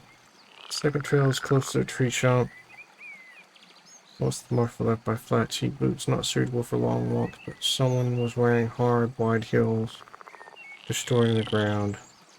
Both trails avoid the eastern wilderness. They stick to the main road and lead you north.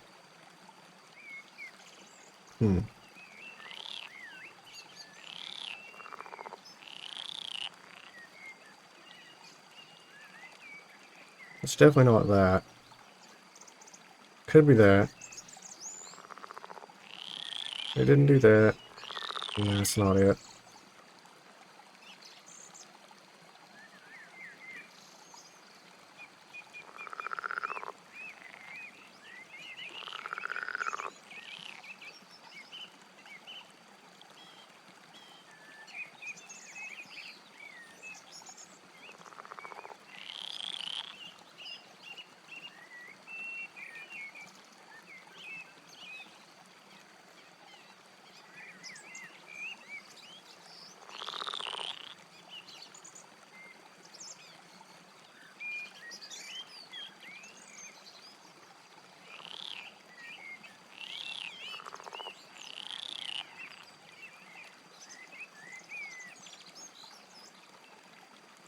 Not that.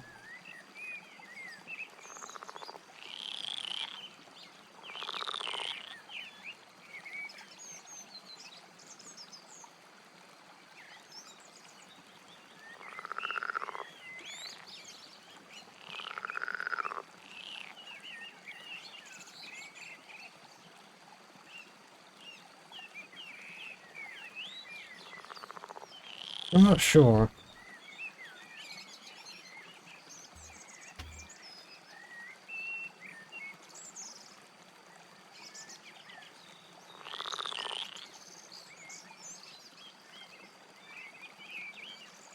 Can't say it was attacked because they really didn't leave any signs of an attack.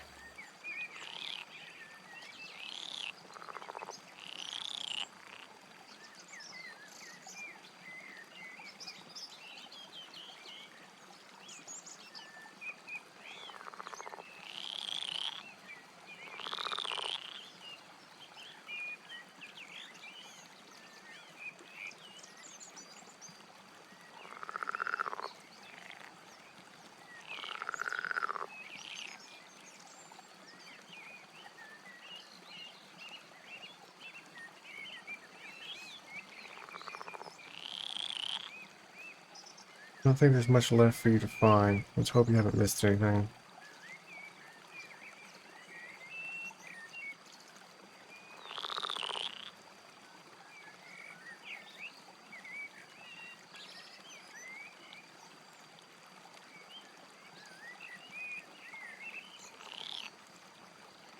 I don't want to stay here, I know that.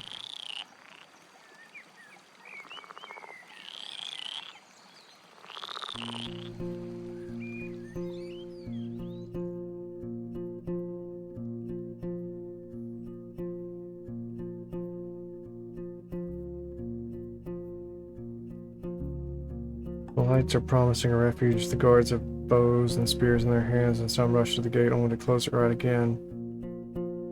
Right after you ride inside. What was life, Roadwarden? One of them grumbles. Haven't you noticed it's almost dark? It's kind of why I'm here.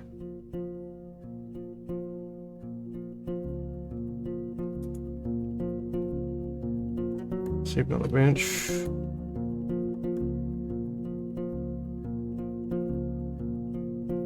It's -2 food. 1 cleanliness.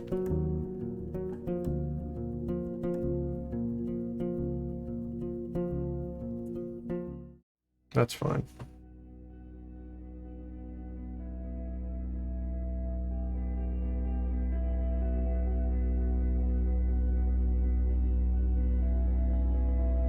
You hear a thunderous roar. You rise to your feet and rub the sleep from your eyes. The doors are opening. People are shouting orders and words of warning. As you open the window, you see what's behind the commotion. Something is on the other side of the wall trying to get through. And the guards are fighting it off with their torches, spears, and crossbows. Thanks to their light, you see the large furry paws placed on the top of the wall walk. As far as you can tell, the beast is but a single leap away from getting inside.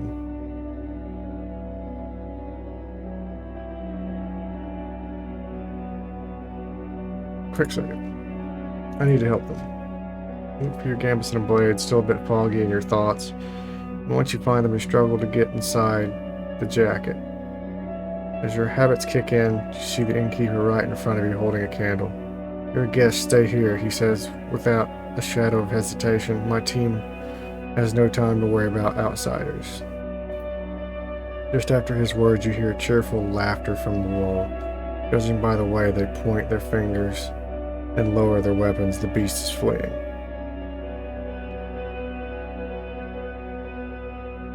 I should expect people will need my help all the time.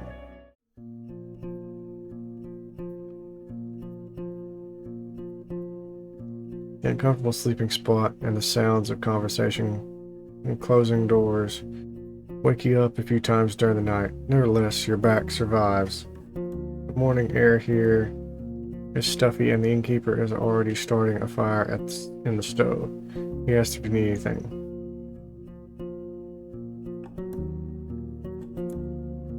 Not today, no. Maybe tomorrow.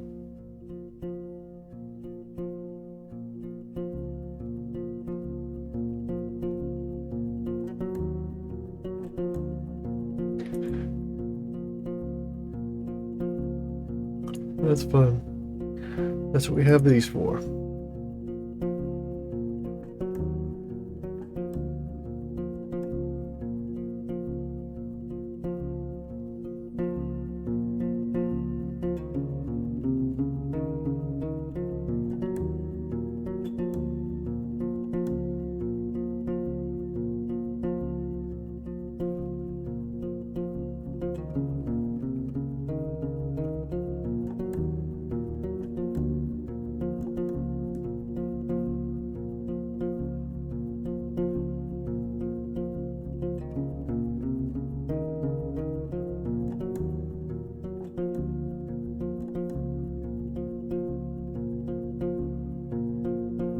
Wonder if I can beat the guards again.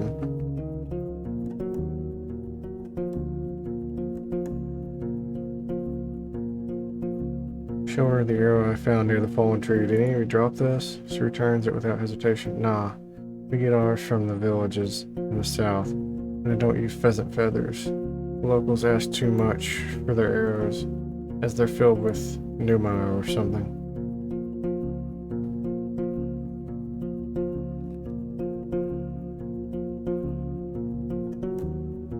Surely, but we're doing it in the right way.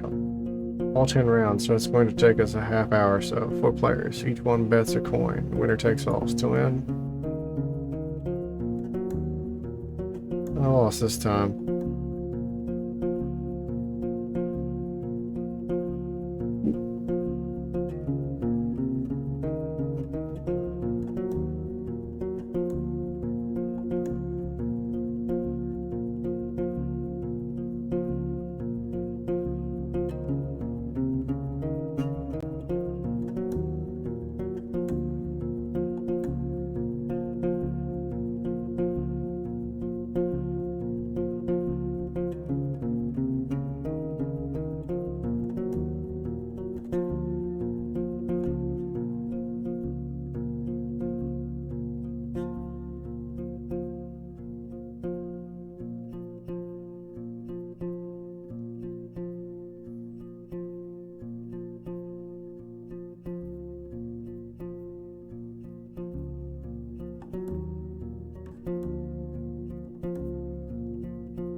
As long as you ride uphill, the forest is sparse.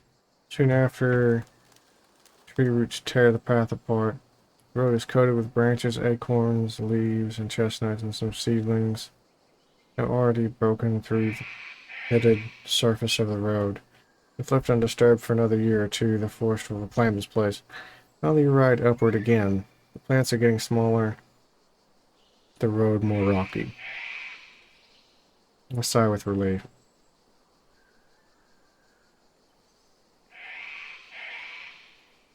Well, the hills are full of life. You don't hear anything coming from the watchtower. Its upper levels lack a wooden platform for which the guards could fire their crossbows or drop stones on the opponents below, so this place was not meant to be used in combat, but rather as a shelter from claws and fangs. Such structures can be found in especially untamed parts of the Dragon Woods, used occasionally by travelers or patrolling squads. Since the end of the war, the cities can't find enough people and dragon bones to keep them in good shape. You see no footsteps, no lights, no fresh trash or latrine. The birds are preening their feathers on the top of the tower, while the branches of nearby trees are swaying in the fierce cold wind. Look for the tracks I saw near the fallen tree. Tracks lead here through the narrow gate, then west. Hard heels are especially noticeable. Approach the entrance. Take a look at Soto. If necessary, it could bow its head and walk inside. This place should be a decent shelter for both of you. Planks are strong, heavy, well protected from rain and wind. When you knock, they seem to be thick. While the door shakes at your push, it won't open. Defensive structures usually have a locking bar on the inner side, but you also see a large keyhole. You walk around the tower making sure there are no open windows or other entrances. It doesn't look like you can get in without destroying the door. Doing so is going to make a potential entryway for wild creatures. Look through the keyhole, kneel down and take a peek.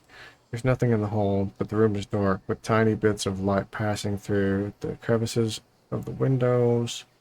You see the shapes of wooden furniture like tables, casks, and a ladder. The only movement you notice belongs to the dust dancing in the sunbeams. Don't have the key. And breaking through would be hard.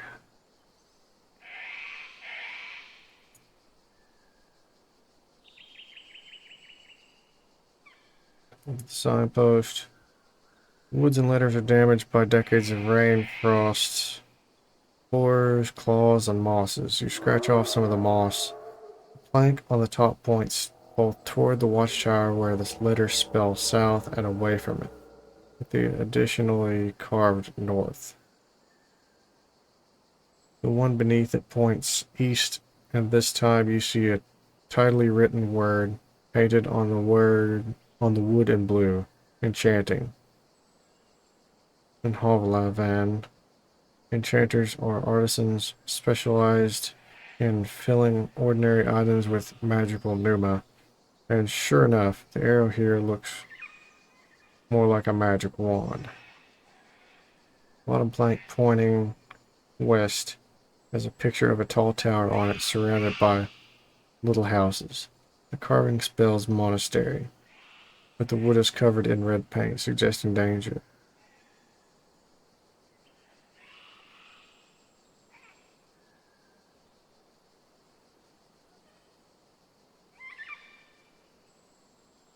Walk to the gate. Setting up a firm wall in a place like this is a bit unusual. It goes on for no more than 40 feet until it connects with a natural rock face. Such a structure could be found near the city, acting as a checkpoint at which to stop any traveler to search through their belongings or request a fee. But in the middle of nowhere, deer and other animals used to running here with no hindrance must have been more than annoyed, a risky investment. Touch the gate made of a high-quality wood, previously soaked in oil, now mostly wiped off. It was left open, and you don't see any wooden bar that would be used to lock it. Try to move the cold planks buried in dried-out mud, but with no luck. It would require some wearying digging.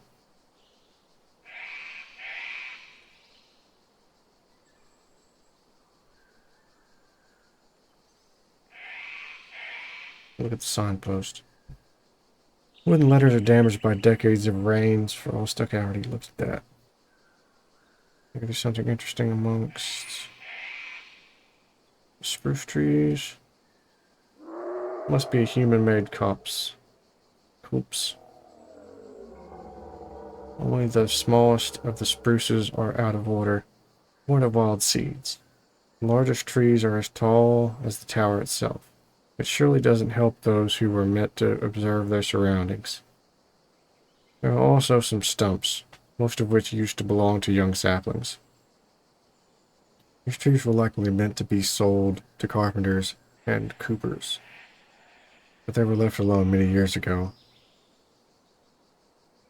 In the copse, you find wild fennel and lettuce, thriving in shadows, and there are pears and berries growing among nearby trees and shrubs.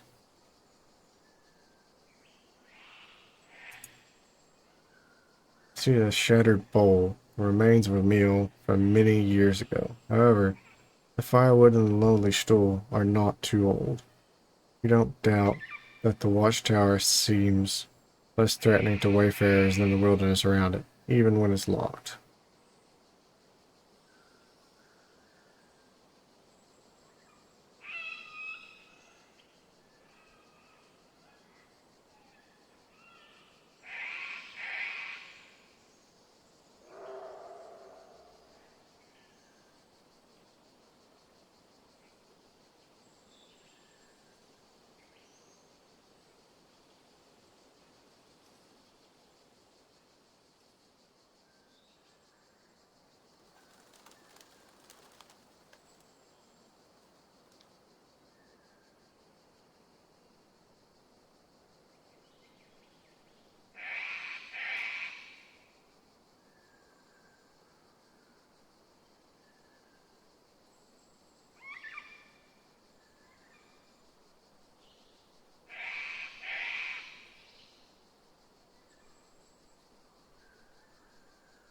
I see. So this is all I can really do in the demo.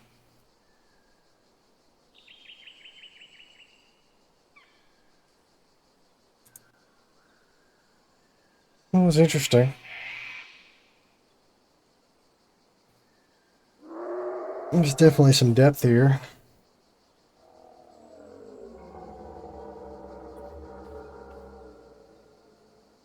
I think I'll end this one here, though.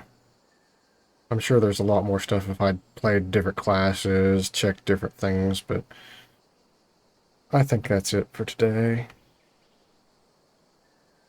We'll try out another demo